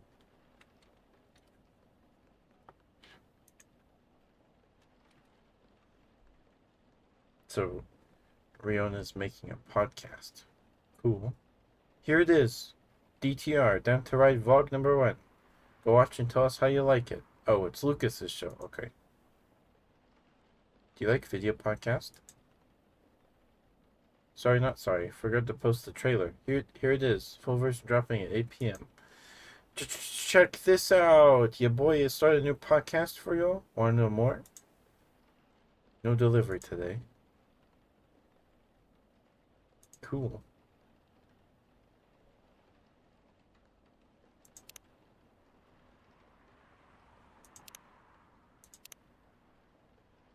Full metal conflict, video games in general, grandma. Moved to Seattle to achieve my dream of advancing technology as far as we can. Trying to find the place and person where I belong. Doing something I love.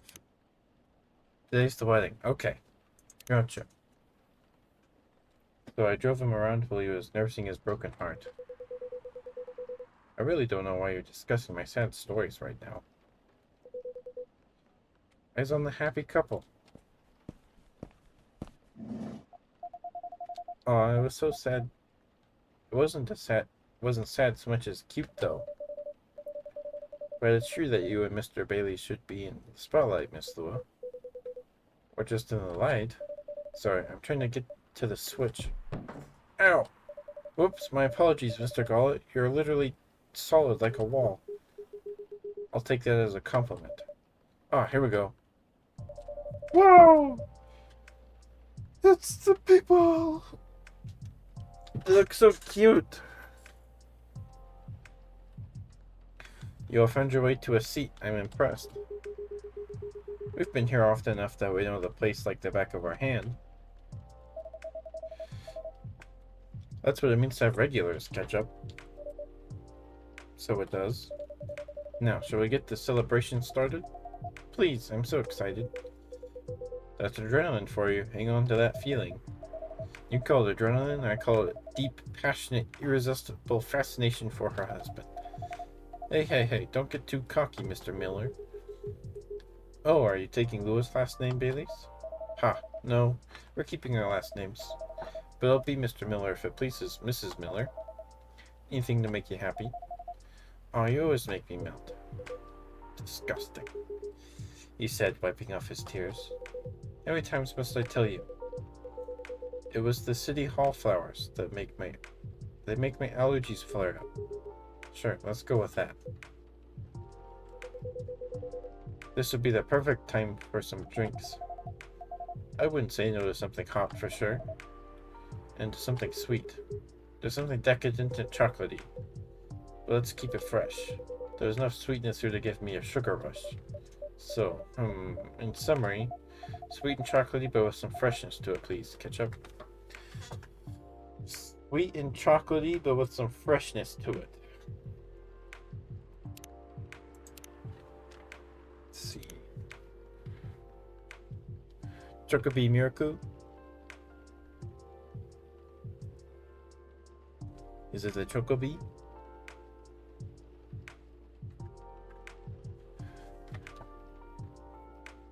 Well, sweet, fresh. Okay. So I feel like sweet, that'd be honey. And then freshness, that makes me think of mint. Yeah. Chocolate, honey, mint. Okay.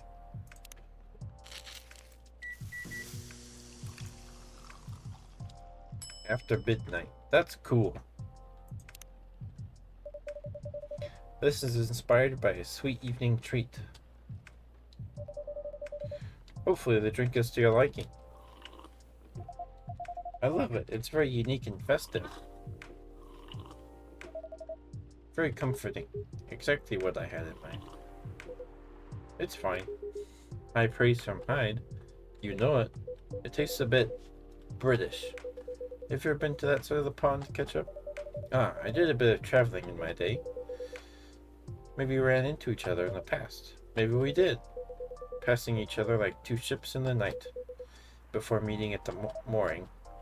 It's very lyrical. I blame the mood on you two. All I know about the UK is that British werewolf guy once met. He went absolutely wild during Fury.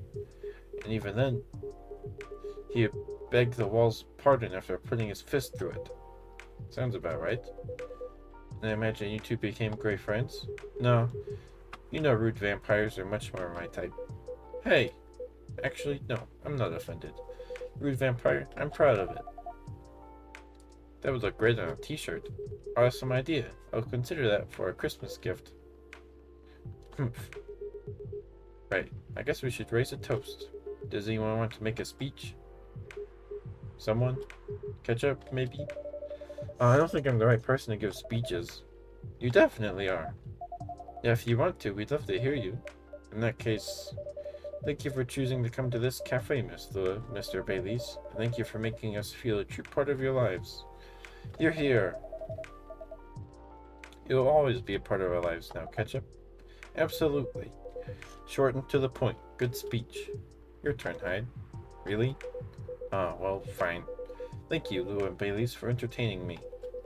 And making me consider a counseling career, however briefly. You're a good bunch. That means a lot, Hyde. You've been a very good friend to us. Don't think we're forgetting about you, Gala. Speech time. Right. I don't know you as well as Ketchup, guys. And I haven't helped you nearly as much as Hyde did. But despite that, you've made me feel welcome. You've immediately made me feel part of your family. And this warmth that you show others always reflect as joy in the family you're starting today. Aw, Gala. Thanks, man, really. To the happy couple. To the happy couple. To the happy couple. Are your allergies troubling you again, Mr. Hyde? Ketchup, my dear Ketchup. Never think that you're out of reach of my retribution. I do apologize that we only serve soft drinks here. Some bubbles would have befitted the occasion. Oh, don't worry about it. As far as I'm concerned, it suits me just fine. Yeah, we're not really drinking booze these days. Oh? Speaking of starting a family, just in case, you know. Oh! I'm avoiding it in solidarity. That's nice, you guys. Rooting for you. Thanks, Scala. Just imagine. Little purple elves with horns running around everywhere. And thanks, I think, Hyde. I aim to please. Personally, I'm fine with soft drinks as well.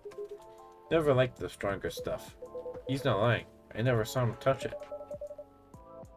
Is there any specific reason why not? I just don't like the taste. Never got used to it. Never particularly tried to. People assume I like to drink, especially since I'm a big burly dude, I guess. But nope. Assumptions like that are annoying to me. I like that you look at it just as a taste among others, Colin. Sometimes I want to taste wine, and sometimes I just want tomato juice. Definitely. Booze just became this big social thing. But I for one wish there was a better range of soft drinks. I went to a very expensive restaurant a while ago. They had a soft drink pairing option. They imported some alcohol-free vermouth. Homemade some fruit juice, and it all tasted really nice and unique. But then they also had edible robots. What? And they made a miniature forest out of vegetables and dark chocolate. Wow, when did you go to a place like that? Ah, a while ago with my family. Back when we were still in touch. Bae? I'm okay, sweetie. Well, I make a mean cocktail. There's a hard version and a soft version. In the hard version, I use vodka. In the soft version, I don't use vodka. Fair enough. What else goes into it? Ah, a little bit of basil, some lemon juice, and a pinch of salt. Tonic water. That sounds like something I would enjoy. Wait for it. And of course, a big dollop of fresh blood. Here it comes. O-type, preferably universal donors and all that. Yuck. I think this is a joke? Hope this is a joke? And this is why he never gets invited to parties. What do you mean? I'm invited to all the parties. Thank you so much for being with us, the three of you. Thank you for having us. It was fun to meet your friends from work, Baileys. And your sister, Lua. She's got a very strong character. I respect that. She's impossible, you mean? But I love her to bits. Yeah, she took a while to warm up to me at first. Oh, just a year or 3. You probably wanted to make sure you were right for her baby sister. Yes, that was definitely the reason why. She always thinks of me as some sort of softie that she needs to protect. Well, I mean, compared to her, Gala is a softie. I'd say Gala is a softie compared to many people. Fair enough. But yes, I think she could take him when he's under fury. If Ketchup ever moves out and I'm out of my special tea, I can ask for your sister's number, I guess. You would have to hurry, or you'll have to step over, your primary school friend, Bailey's. Marco?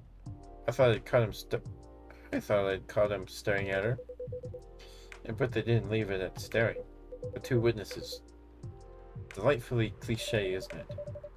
You seem to be enjoying the gossip very much, Mr. Hyde. Of course I do. That's how I take my best pictures. Longing glances, touched filled with pent-up desire. Scorn dissimulated in a smirk. Hopefully you've captured some pictures of our lovebirds too. Oh yes, I really can't wait to see them. Well, that's the downside of film. I know. But it'll be worth it. I'm so happy to be patient. Good girl. In that case, I'll have a little reward for you. Perfect shot. Aww. Oh, look at this, Spy. This is amazing. What a beautifully captured moment, Mr. Hyde. Yes, truly, thank you again for doing this, Hyde. Don't mention it. I had an alright time doing it. You can keep this if you want. It's just a Polaroid, but... Oh no, it's absolutely lovely. It looks so friendly and warm. Like the wedding we always really wanted to have. Yes, once we sifted through the superfluous details. I love that you guys figured that out in the end. I love this picture. Do you only have one, Mr. Hyde? Why, Ketchup, you wanted to frame it and hang it on your wall? Actually, yes, something like that.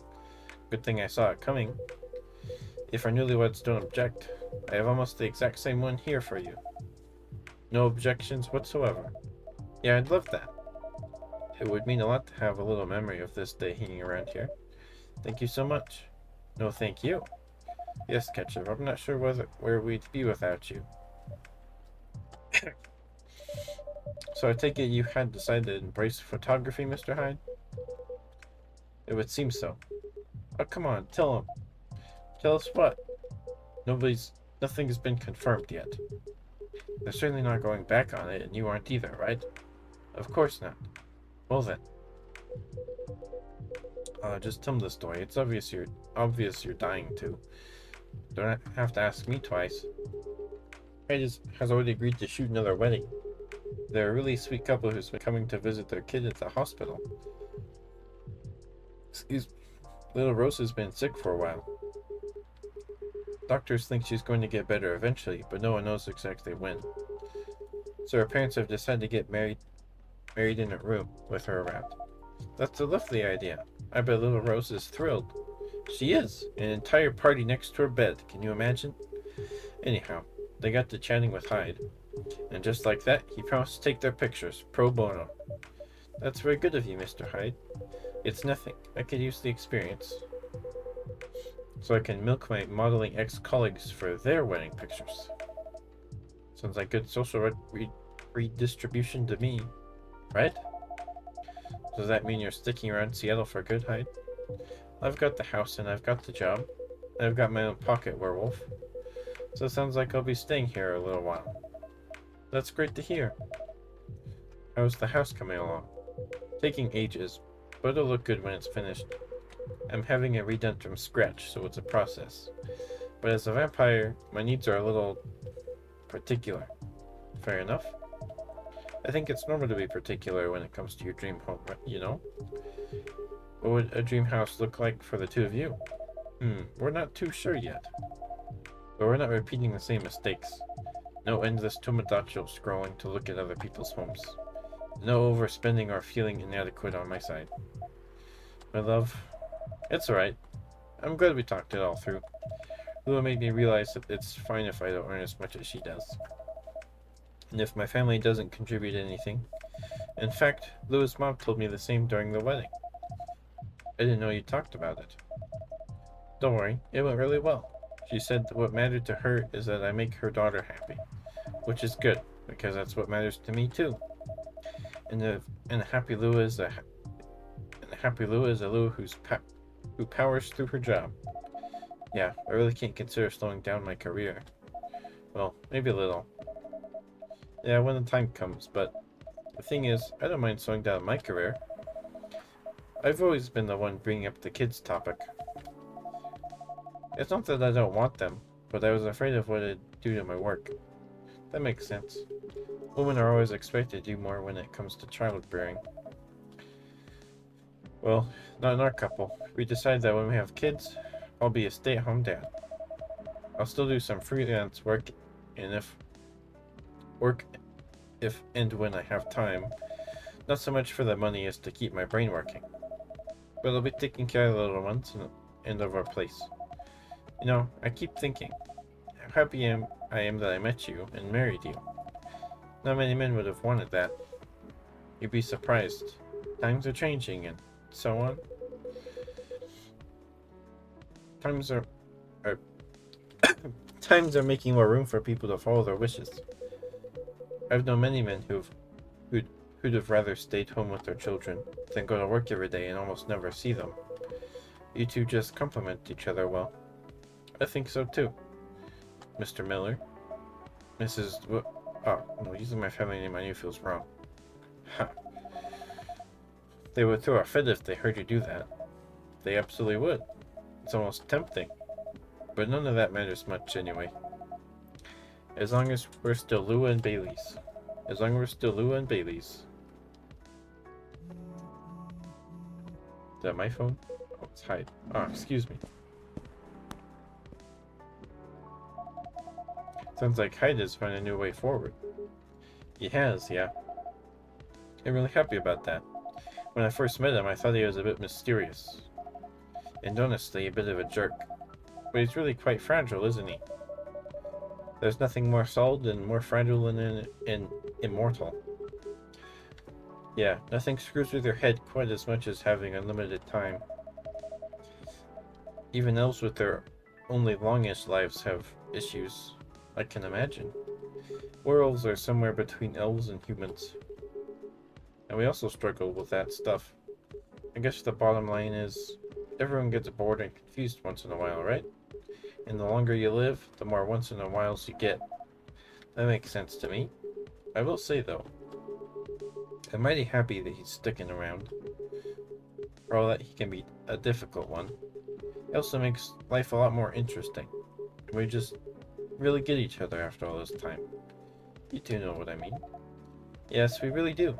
At this point, even when we need to take a bit of a time out, we can trust that we'll always find our way back to each other. That's right. You know, he's got a way of finding good people. Hyde, I mean. You like Ketchup from the start. Not that I've ever disagreed, but he just really got you right away. He's been very kind to me and perceptive about me as well. And I'm glad he befriended you two. This chat right now, it's really good. You're alright too, Gala. Yes, I'm looking forward to seeing more of you. Ha, right back at ya. Ah, listen to that. It's pouring rain again. Brr. It'd be really cold if I didn't have your jacket, right? But are you okay? Yeah, don't worry about me. I always worry about you. And I guess it's kind of my job now. Only if I get to worry about you, too. You guys are cute. But you know what's even better than worrying about each other? Not worrying about each other. Point taken. Rainy weddings are meant to be good luck anyway. I've always wondered where that came from. I'm okay. I'm good.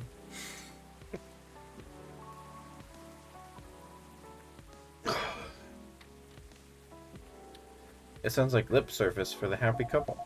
To avoid a meltdown if it rains. Oh, sorry. I held space down and I didn't read it. Really? So you don't know? Don't know what? Ah, maybe this is just a thing among elves. Have you heard of it, Ketchup? Are you referring to the goddess's tears legend? That's the one. Never heard of that. It's actually a whole epic in medieval elven poetry. But I can give you the short version. Go on, I'm very curious. Alright then. A long time ago lived a powerful goddess. That goddess had many children, but of all her children,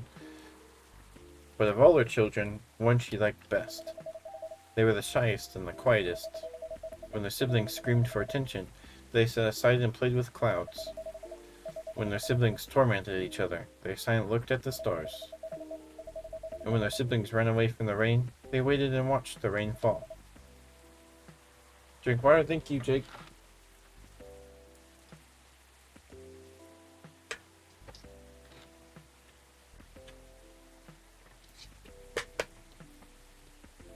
The goddess thought, even if all my children desert me, this one will always be by my side.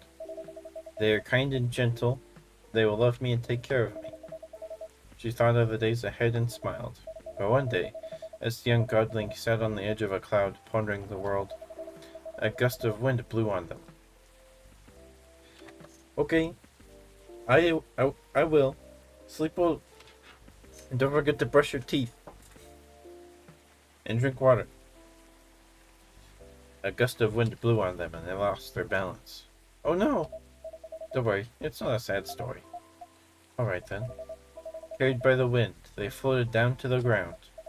And immediately, they were astonished There were so many things around them that they'd never seen before. They were both delighted and lost, and they stood rooted in place for many human eras, until a human found them there. Shall we call the godling Aeon and the human Ray, just for clarity? That's gonna help me for sure. I get lost without names. Alright, Aeon and Ray it is. Ray walked up to Aeon, and finding them stunned, guided them forward. They took them to their village and showed them how they lived their life. As days passed by, Aeon started talking to Ray. They discussed stars and planets, clouds and suns. They talked of harvest and of young children, and of families and old men. They talked of time and of eternity, and as they looked into each other's eyes, they found both the briefest of moments and the longest era in there. That's how they both knew that they were in love. They decided to get married. Both of them. Both of them wanted the assent of their family. Ray got it without any trouble. Their family were quite fond of Aeon by then. But when Aeon went to see their mother, the goddess, that old hag. Huh, give her a chance, my love. She improves. But yeah, at first she wasn't thrilled. In fact, she was outraged by that her favorite child should be taken away from her. That reminds me of someone. I promise you, she's a lot better than my mother. Anyway, she got really angry and she told Aeon, "Get married if you wish, but if you do get married, then you shall wither and die, just like your fiancé." Yuck. And to nobody's surprise at this point, Aeon said, "I'm alright with that. What's eternity if I can't have Ray by my side?" Down to get married they went. For many hours the goddess was angry and shouted, and for many more hours she was despondent and sulked. And then finally she turned the knight onto the ground to look at Aeon and Ray. They were in the field where Ray had first found Aeon. They wore garlands of flowers, and they were surrounded with people they loved. And for the first time, Aeon wasn't quite quiet at all. They were singing and dancing, their eyes sparkling, their hair floating on the wind. And the goddess saw that for the first time in an eternity, their child was happy. She regretted her bitter words then. But as the goddess's word, once spoken, it isn't easily broken. In sadness for her child's mortal days, she started crying. And one by one, her tears hit the earth in a thick cloud of rain. But instead of running from it, Aeon and Ray danced with it. And so the goddess said, "For each tear of mine that falls on you, you may live another year. And even as your hair turns gray and your skin turns parched, may that year see you both dancing and singing, still in love with each other." And according to elves, that's how we came to be. But I think that's a bit far-fetched.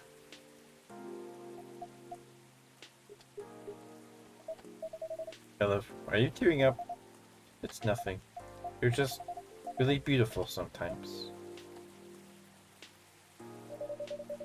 You're a born legend teller, Mr. Baileys. That was an astonishing rendition of that story. Yeah, that was epic. I'm not gonna look at Rain the same way now. Oh, it's just a silly legend. It's not silly at all. And you're right. The goddess is a lot better than your mother. Told you. My history with Rain is a lot simpler. I just really love it when it rains outside and you're all warm indoors. Yeah, it's a very cozy feeling. My bedroom when I was a little girl was on the top floor, so I could hear the rain fall at night when I was in my bed. It was great. I wish we lived in a world where everyone had that. A place to be safe while the rain falls outside. For sure. Oh, it's the cat! Oh look, here's at least another someone who's safe from the rain right now. Oof, that's a very wet little guy. Poor Gala, did he just shake rain all over you? He did a little, but that's fine. He's a cute one. What's he doing here, though? Is he your cat, Ketchup? No, but he's been around a couple times. I do remember seeing him a week or so ago. He's not any friendlier than he was then. Although he's not especially aggressive either. Maybe he's adopting this place. Wouldn't be the first. That's pretty much how you got Hyde, too.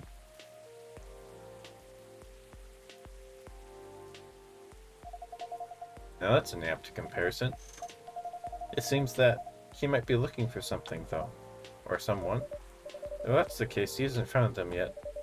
He came by another time a few days ago. It was actually quite helpful. But he didn't look settled in either. And there he goes. Very mysterious.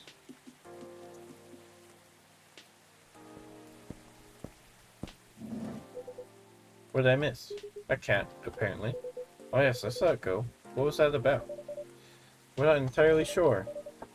He's come by a handful of times, but he doesn't seem to stay for very long, or ask for anything. I was thinking that he might be looking for someone. Ah, perhaps he is. In many traditions, cats are depicted as having special foresight. Messengers between worlds, so to speak. He may know something that we don't, or see something we can't see. That's just what they want you to believe. Looking mysterious to get food and cuddles. I was saying that reminds me of someone, actually. No comment. Uh-huh. Anyhow, what was that call about? That was the interior designer about my house. For some reason, he needed to know the exact size of my turntable, as well as whether I wanted walnut or oak floors. I just want floors I can walk on. That's surprising. I thought you'd be more particular about decoration, Hyde. I am particular, in the sense that I want it to look good. But he's got no clue what to do to get there. I mean, you've seen his car. It's not, peak design trends. That car served me right, thank you very much. I remember when a certain werewolf didn't want to drive me around. I shouldn't have brought that up. Truce. Why don't you help Hyde with decorating that, Gala? Why, indeed. My job. Time. Your job? Time? I see. Everyone's a critic, but the truth is, Gala has no understanding of color, material, or shape. I'm a lazy interior designer at best, but Gala is an interior designer's waking nightmare. Not true. I just go for functional things. That's what people say when they've got no taste. Yeah, maybe my taste in vampires is the problem here. I think your taste in vampires is your one saving grace.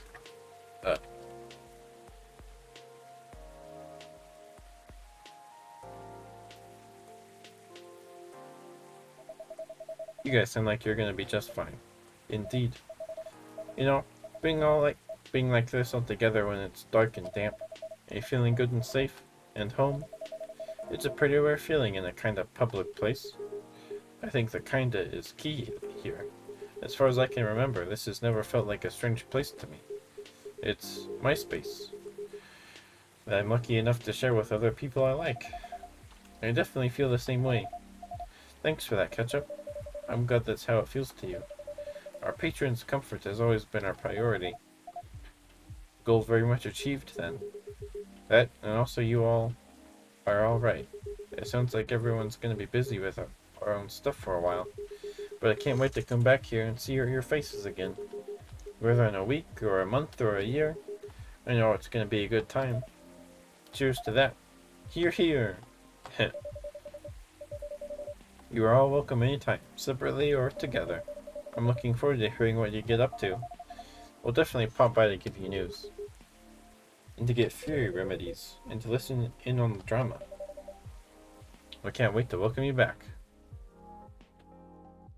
Why'd they say we? I think the rain is over. And we've kept you up for a while already, Ketchup. Yeah, we should all use the dry spell to get back home. Consider the night called. You go first, guys, or we'll be stepping on each other's toes. Alright. Good night, Ketchup. Good night. Good night, you two.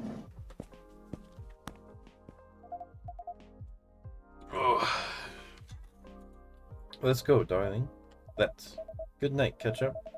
Thanks again for being with us. Tonight and on other nights. No, thank you for everything. Truly. Have a good rest, Ketchup. Will do. You guys coming? Yeah, just hold the door for me a second longer. Eek, fine. What are you doing? I'm carrying you over the threshold, of course. That's on the way into the home, not the way out of the bar. I can do both. You're silly. Maybe, but I love you. I love you too. Bustling, busy, and a buzz. People whose thoughts I can hear almost as well as my own by now. whose success and failures matter to me as much as my own. I suppose that's what it feels like to have a chosen hive. To wear an alien too.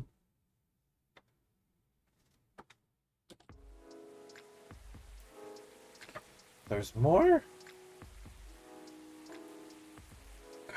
Tuesday, October 3rd, 2023. Any key.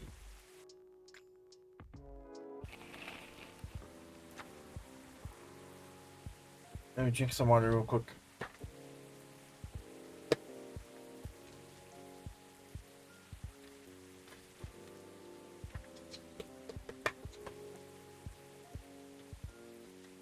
Fire director resigns in the wake of shocking leaks. Heir of American business royalty disowned after choice of wife. Killer algae, the new invasive species. Somehow this feels like deja vu. Hey. Welcome, Officer Georgie. What's cracking? Aside from the thunder outside, that is. Yep, deja vu. What? Nothing. Everything is fine. I have everything I need to avoid another blackout. That's good news. You know? This weather has kind of grown on me. Really? Yeah. Not something I'd like to have forever, of course. But the thunder no longer sounds so angry to me. Interesting. What does it sound like to you? No idea. Just not scary anymore. Anyway, I want to order something. Perfect. What'd you like? Make me whatever I ordered a couple weeks ago. A couple weeks ago, huh? Yeah, give or take. You're promoting a new tea selection at the time. Good times. I remember it had an interesting color. I'll take whatever you gave me that day. What was it?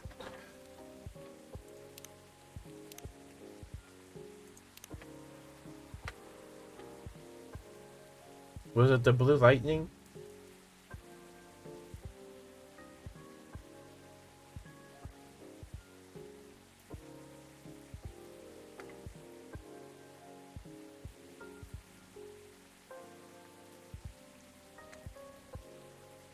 Save? Okay. I saved.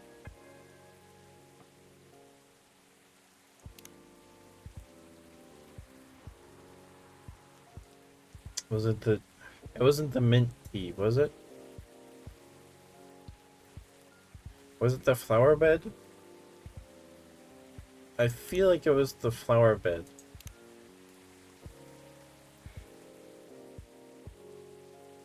It wasn't. You only had cinnamon as an option. Oh. Um...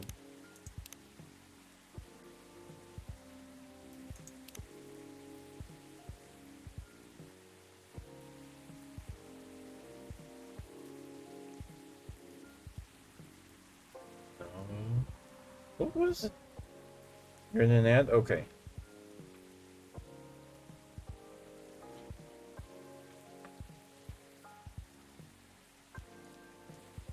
We had cinnamon as an option.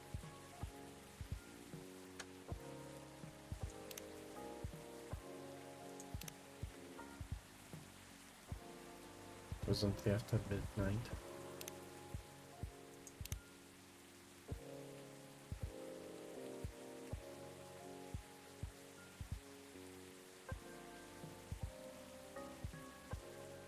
Was it the jingle beans? Could have been the jingle beans. It wasn't the Clamato, right?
Either blue pea straight or hibiscus straight. Okay. I already saved. I think it was blue pea. It was blue pea. It was blue pea. I remember him talking about blue pea like it was pea. I'm pretty sure it was butterfly pea.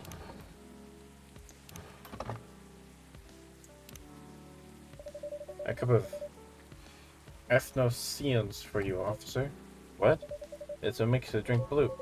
Oh, okay. Still tastes like grass. But my daughter told me this is really good for stress. Really? Are you stressed right now? Nah, don't worry. Since my daughter loves it so much, I was just trying to remind myself how it tastes. Oh, good. Well, usually blue pea is mixed with a bunch of other ingredients. It's a very forgiving drink taste-wise, and goes well with most things. And it looks pretty. Yeah, I could see that. Because it's tasteless except for the grassy notes when you drink it straight. Right on. Does this mean you've already made up with your daughter? More or less. That's great. How are you, officer? How's work? Work, huh? Well, it's only been a couple days since I was here. But I admit, a lot has happened. Oh? Yeah, for starters, word been spread that parking on Bourne Street is no longer safe. Because of the vandalism? Yeah. And you really don't want it to escalate, you know? I don't want the story of the street rewritten into something bad. Makes sense? So what did you do? Heh. What makes you think I did anything? Just a guess. Well, you're not wrong. The day after our last talk, I paid the old gnomes a visit and had a chat with them. Oh, what'd you talk about? You're talking about what could happen to them in the area due to the vandalism they committed. They were remorseful to a point, because they're upset about what happened to the remains of their friend. Right. All they wanted was to create something memorable that would stay in everyone's mind. In one way or another. Even in a bad way. That's what I thought they were going for, too. Turns out that's not the case. They just want to create something memorable. Something that gets everyone talking. But when I gave them a hypothetical scenario with rumors getting out of control, and how folks will spin the whole thing into something else, they were a bit stunned, honestly. Is it because they didn't think of the consequences that far ahead? That's right. I told them it would potentially lead to the street being closed because it would be deemed unsafe. Maybe even rebuilt into something completely different. Which would effectively erase all trace left of their friend. So they decided to stop right there, right then. Interesting. But, you know, I guess they need to keep the memory alive.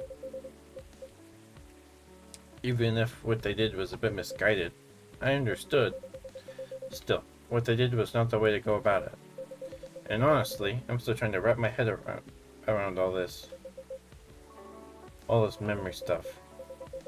Shows what I and the world probably need to learn a lot about the fairy folk in general. I agree. So what did you do next? Did you arrest them? Heh. No. All I did that day was chat with them. Because I wanted a clearer picture of everything, including the old fairy market and all. I also shared the story about my grandpa. In the end, they said whatever I decide to do, they'll accept. So I went home. I see. You know, my daughter asked what happened. Now, since she gave me good advice on the case and everything, I told her the whole story. About the street, about the tree. Wow, that's really everything. Anyhow, after our talk, I guess she started looking into the fairy folks' history. And in one of those videos she did, I have no clue what to call them. They're videos of herself packing orders for talking about stuff. Ah, I see. I posted on my Tomodachi a couple days ago. Ah, I see. She basically talked to her viewers about what she learned in the video. About your case? No. Only things she had learned on her own. Got it. That's great though. You never know, maybe through her video, curiosity will spread. Get everyone wondering about this place of disappearing history. You're right. Who knows what the future holds?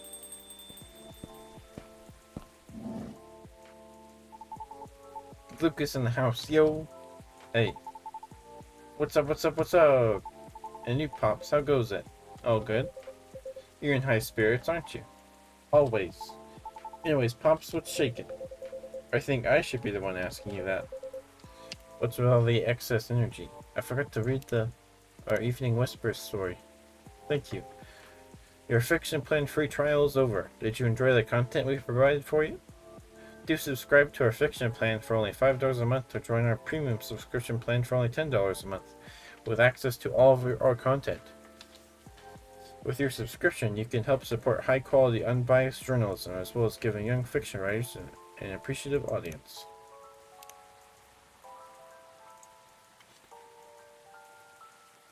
Having someone you can connect with, especially within the same industry, has really helped, something that I'm glad for. I think by the end of it, I'm in this industry for the love of it, and to keep having fun is the mindset I'll keep moving forward. Oh, it's Silver.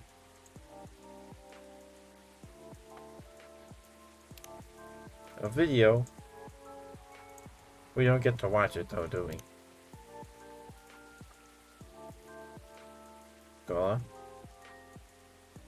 Oh. Hyde took his picture.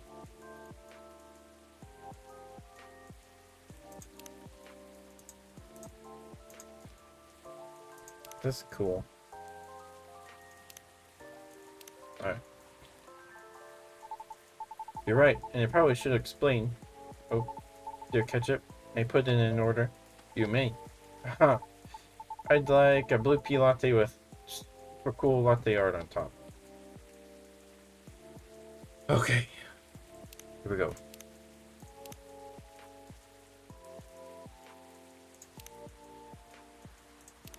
So it's blue pea, milk.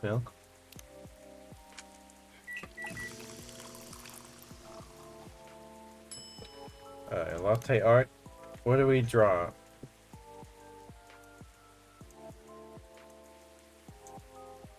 A heart.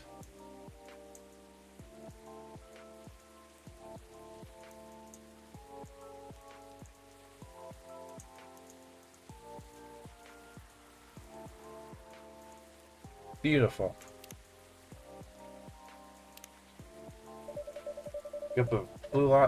A cup of blue latte with a masterpiece on it for you, sorry. A masterpiece, eh? I like your confidence. I was taking a picture of it. Anyway, cheers!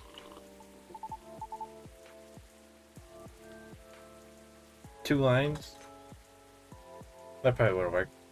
Nice. Thanks, Ketchup. So what's up, kid? All's well, Pops. I'm waiting for the lady to arrive. Oh, so Miss Fiona's coming? Yep. She should be here soon. Last couple of days have been really intense for us. In fact, I didn't sleep at all until last night. Haha. Oh, why? Let's just say we've been busy cooking up stuff. Tisk. What is it? I know you're a hustler, kid. Your schedule is probably not like everyone else's. But I hope you won't drag others into unhealthy habits unnecessarily. Although I know nothing about banshee biology. Doesn't she do late night deliveries? Oh? Sometimes she does deliveries until morning. Never mind, kid. Forget everything I said earlier. Phew! I was like, oh man, what stupid thing did I do this time? Nah, I was just pulling your leg. You're both adults. I was just playing around as the nosy, annoying old guy. Still, it's good that you guys are talking. Especially considering what happened the first time you two met. Yeah, no kidding. That's what I mean by me doing stupid things too. Sometimes I don't slow down enough to see the forest for the trees, you know. It happens. As long as you're aware of it and take a step back from time to time. Yep.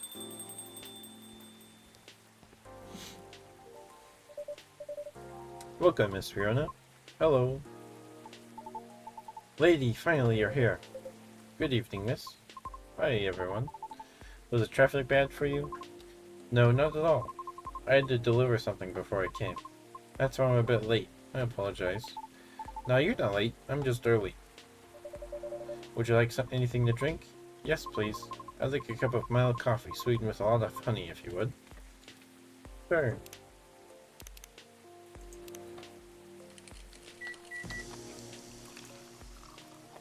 Honey coffee.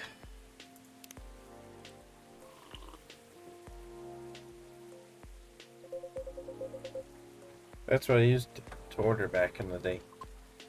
Really? So what's really been happening with you two? This kid stayed up for days or something, apparently? Does that include you as well?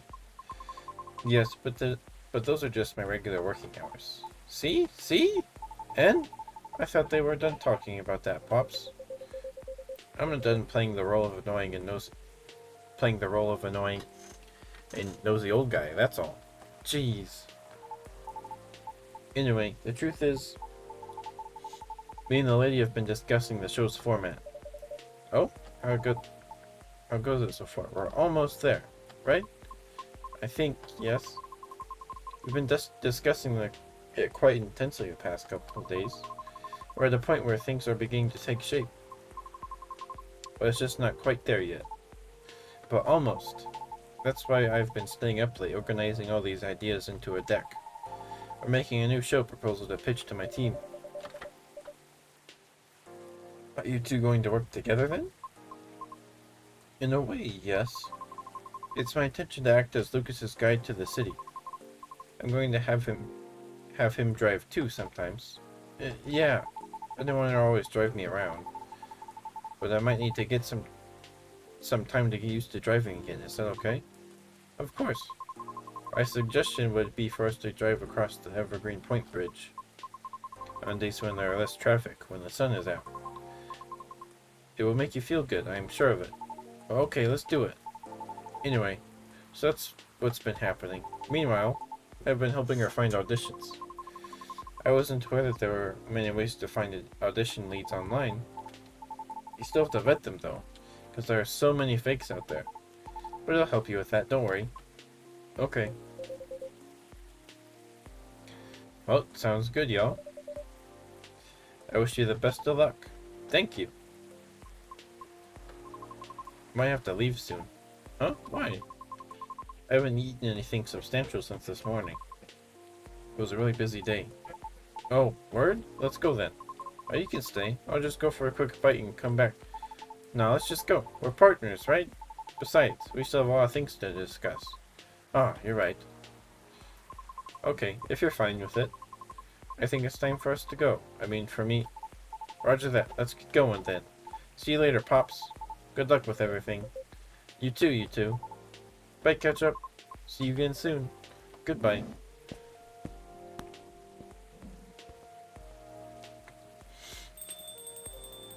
So, just you and me now. Nothing wrong with that. I have to go soon, though. Duty calls. Sure. It's Freya! What? It's Freya! No! I wasn't expecting that. Holy smokes.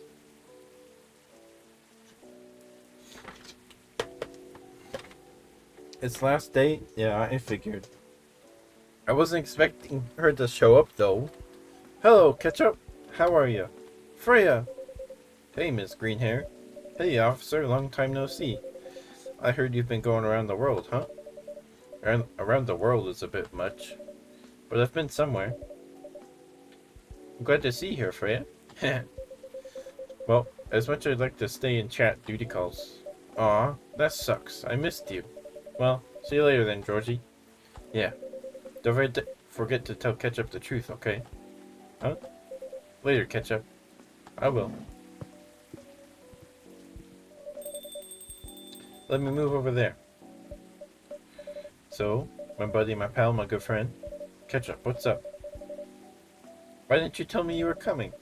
Before you start blaming me, it was a last-minute thing. I didn't even know I'd be back so soon. So what makes you return sooner than expected? Well, maybe I'll tell you after a drink. Hey, remember my very first order here? Espresso? Yep, you have a good memory. The first time I was here, it was raining as hard as it is now. I thought nothing was open anymore until I saw your shop. Your espresso is one of the best coffees I've ever had. Thank you. One espresso for me, please. Coffee, coffee.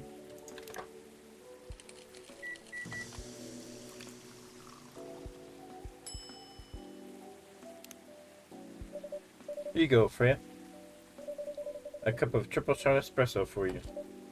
Great! Again, this deep aroma and such stellar flavors. Thanks. So, mind telling me why Officer Georgie said what he said? Which part? Something about telling me the truth? Ah, well, about that. Okay. I'm leaving for a writer's residence soon, and it's really, really far away. What? Masty! Hold on, give me a second. Masty! I was going to raid you! That's not fair.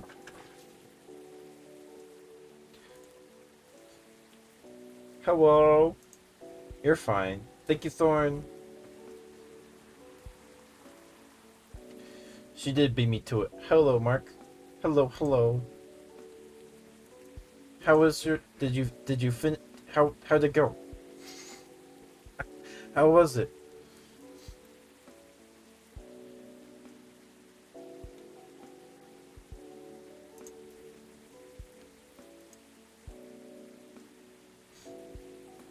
I think we're almost done too. Undo the brigade. I got a good base going. Cool. I'm excited. Hi, Nagatha. Hello. Good to see you.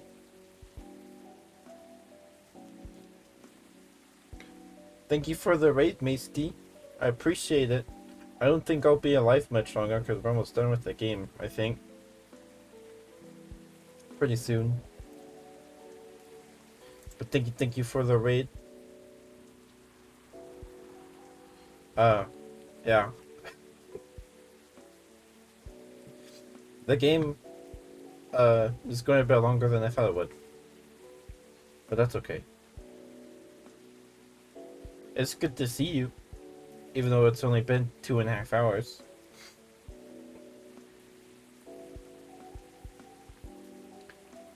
Yeah, I think, we'll be finishing up the game here pretty soon. Spoiler warning for Coffee Talk Episode 2 if you want to play it, any of you. This is the last day of the game, so if you want to play it, don't worry, you can bounce. No need to stick around. You too, Masty, if you need to go take care of yourself. Get some water, get some food, get some sleep. Thank you for the raid, I appreciate it, it means a lot. Okay, let's see. I know. Gonna stretch? Okay. Thank you for the lurk.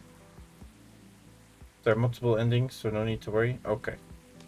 It was impulsive. It was something I did on a whim. I know. Me and my old buddy sent the application form like last month, not really expecting anything. But we got accepted, and somehow, it's for this year's rotation. Which means I need to pack and get ready really soon. It's not a scam, is it? Of course not. How long is it gonna be? I don't know, probably a few months. But I try to keep traveling after that. Okay. Catch up? Are you sad? Nope. Don't be sad while I'm gone, okay? I said I'm not sad. Aww. Anyway, tell me what's been happening all this time I've been gone. There should be a lot of juicy stories waiting for me, right? Oh, you have no idea. Spill it, everything. Alright. So it started around 2 weeks ago. Woohoo! Aqua's working on her game while Myrtle helps from time to time. They're a good team. The art's so cute! Silver and Amanda's trip took them quite a bit further than they expected. And Pearl appears to in a number of their selfies from London, Sydney, Mongolian steppe. Hyde's reputation as a dreamy, sensitive wedding photographer spread around all of Seattle. And Gall is fond of qualifying him in those exact terms, so Hyde's. Lou and Bailey's bought a little house with large windows, a small garden, and an extra bedroom. Bailey's has been using it as a workspace, but it stands ready to fulfill their... Okay. It goes away too quick. Rachel 20.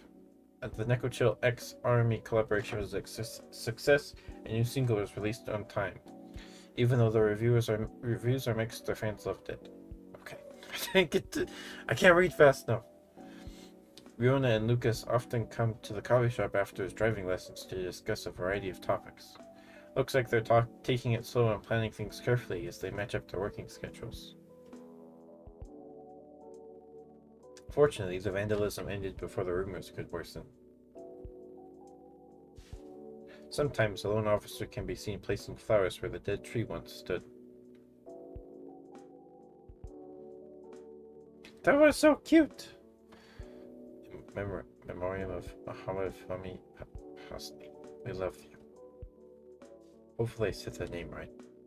I feel terrible if I messed it up. Is there an after credits thing? Of Creator X? Yeah, okay.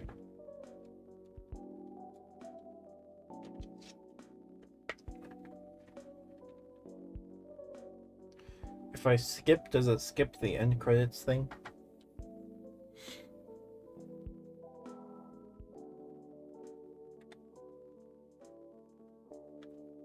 Yeah, okay.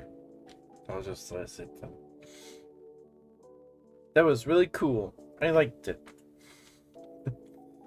I don't know if it was... It felt kind of long, but also not that long. The last couple days... the last few days before the wedding felt kind of quick.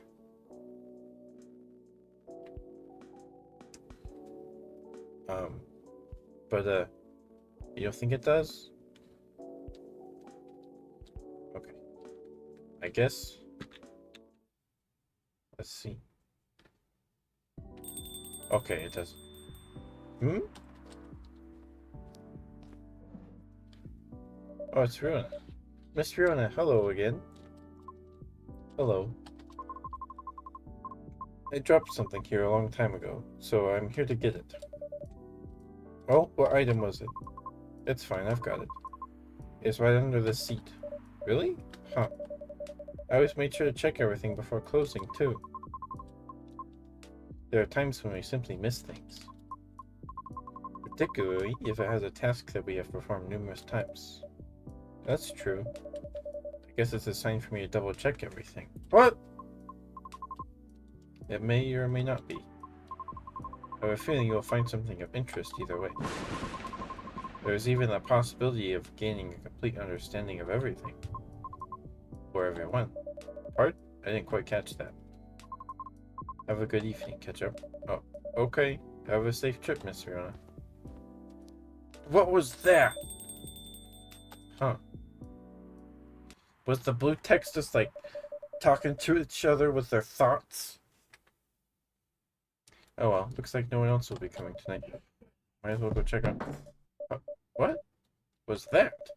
That's like it came from inside the drawer. What the? The missing items. They're here. But they vanished a while ago. No. What is really going on?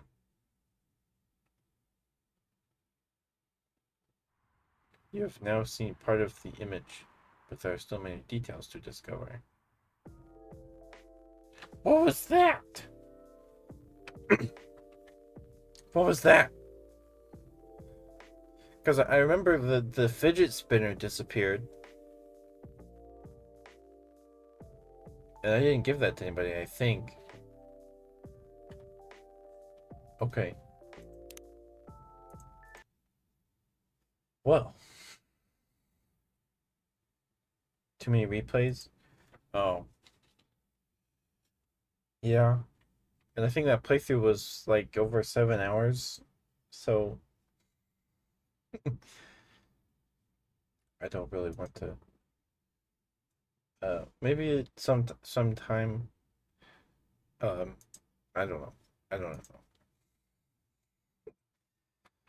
All right, who to read? Who's live? I can go say hi to. So we see if someone else is playing the game.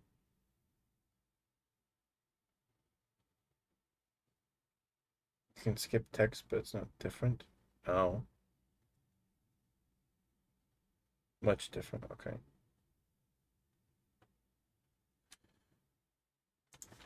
Let's see if someone else is screaming coffee talk.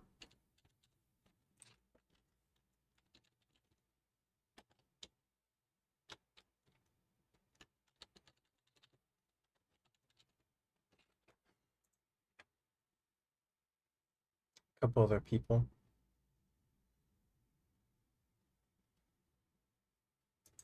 Who's this?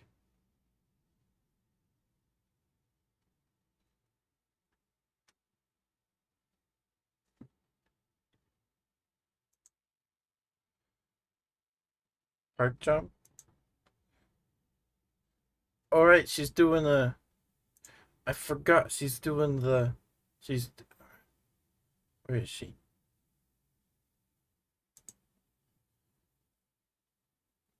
She's doing her subathon.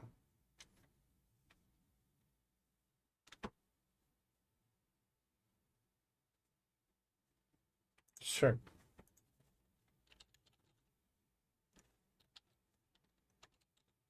Oh,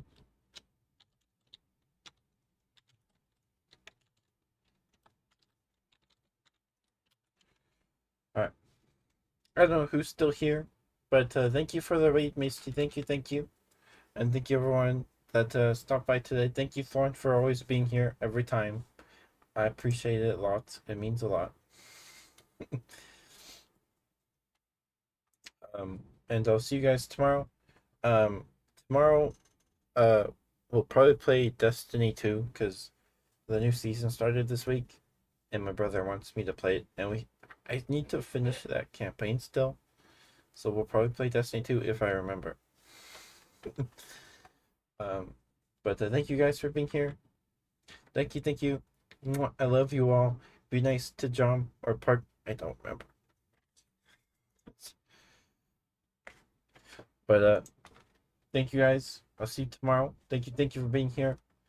Have a good night. Don't forget to brush your teeth, drink water, please, and get some good sleep. I'm waving, but you can't see my hands. Bye bye. Be nice. She's doing a subathon. She's playing Demonologist right now.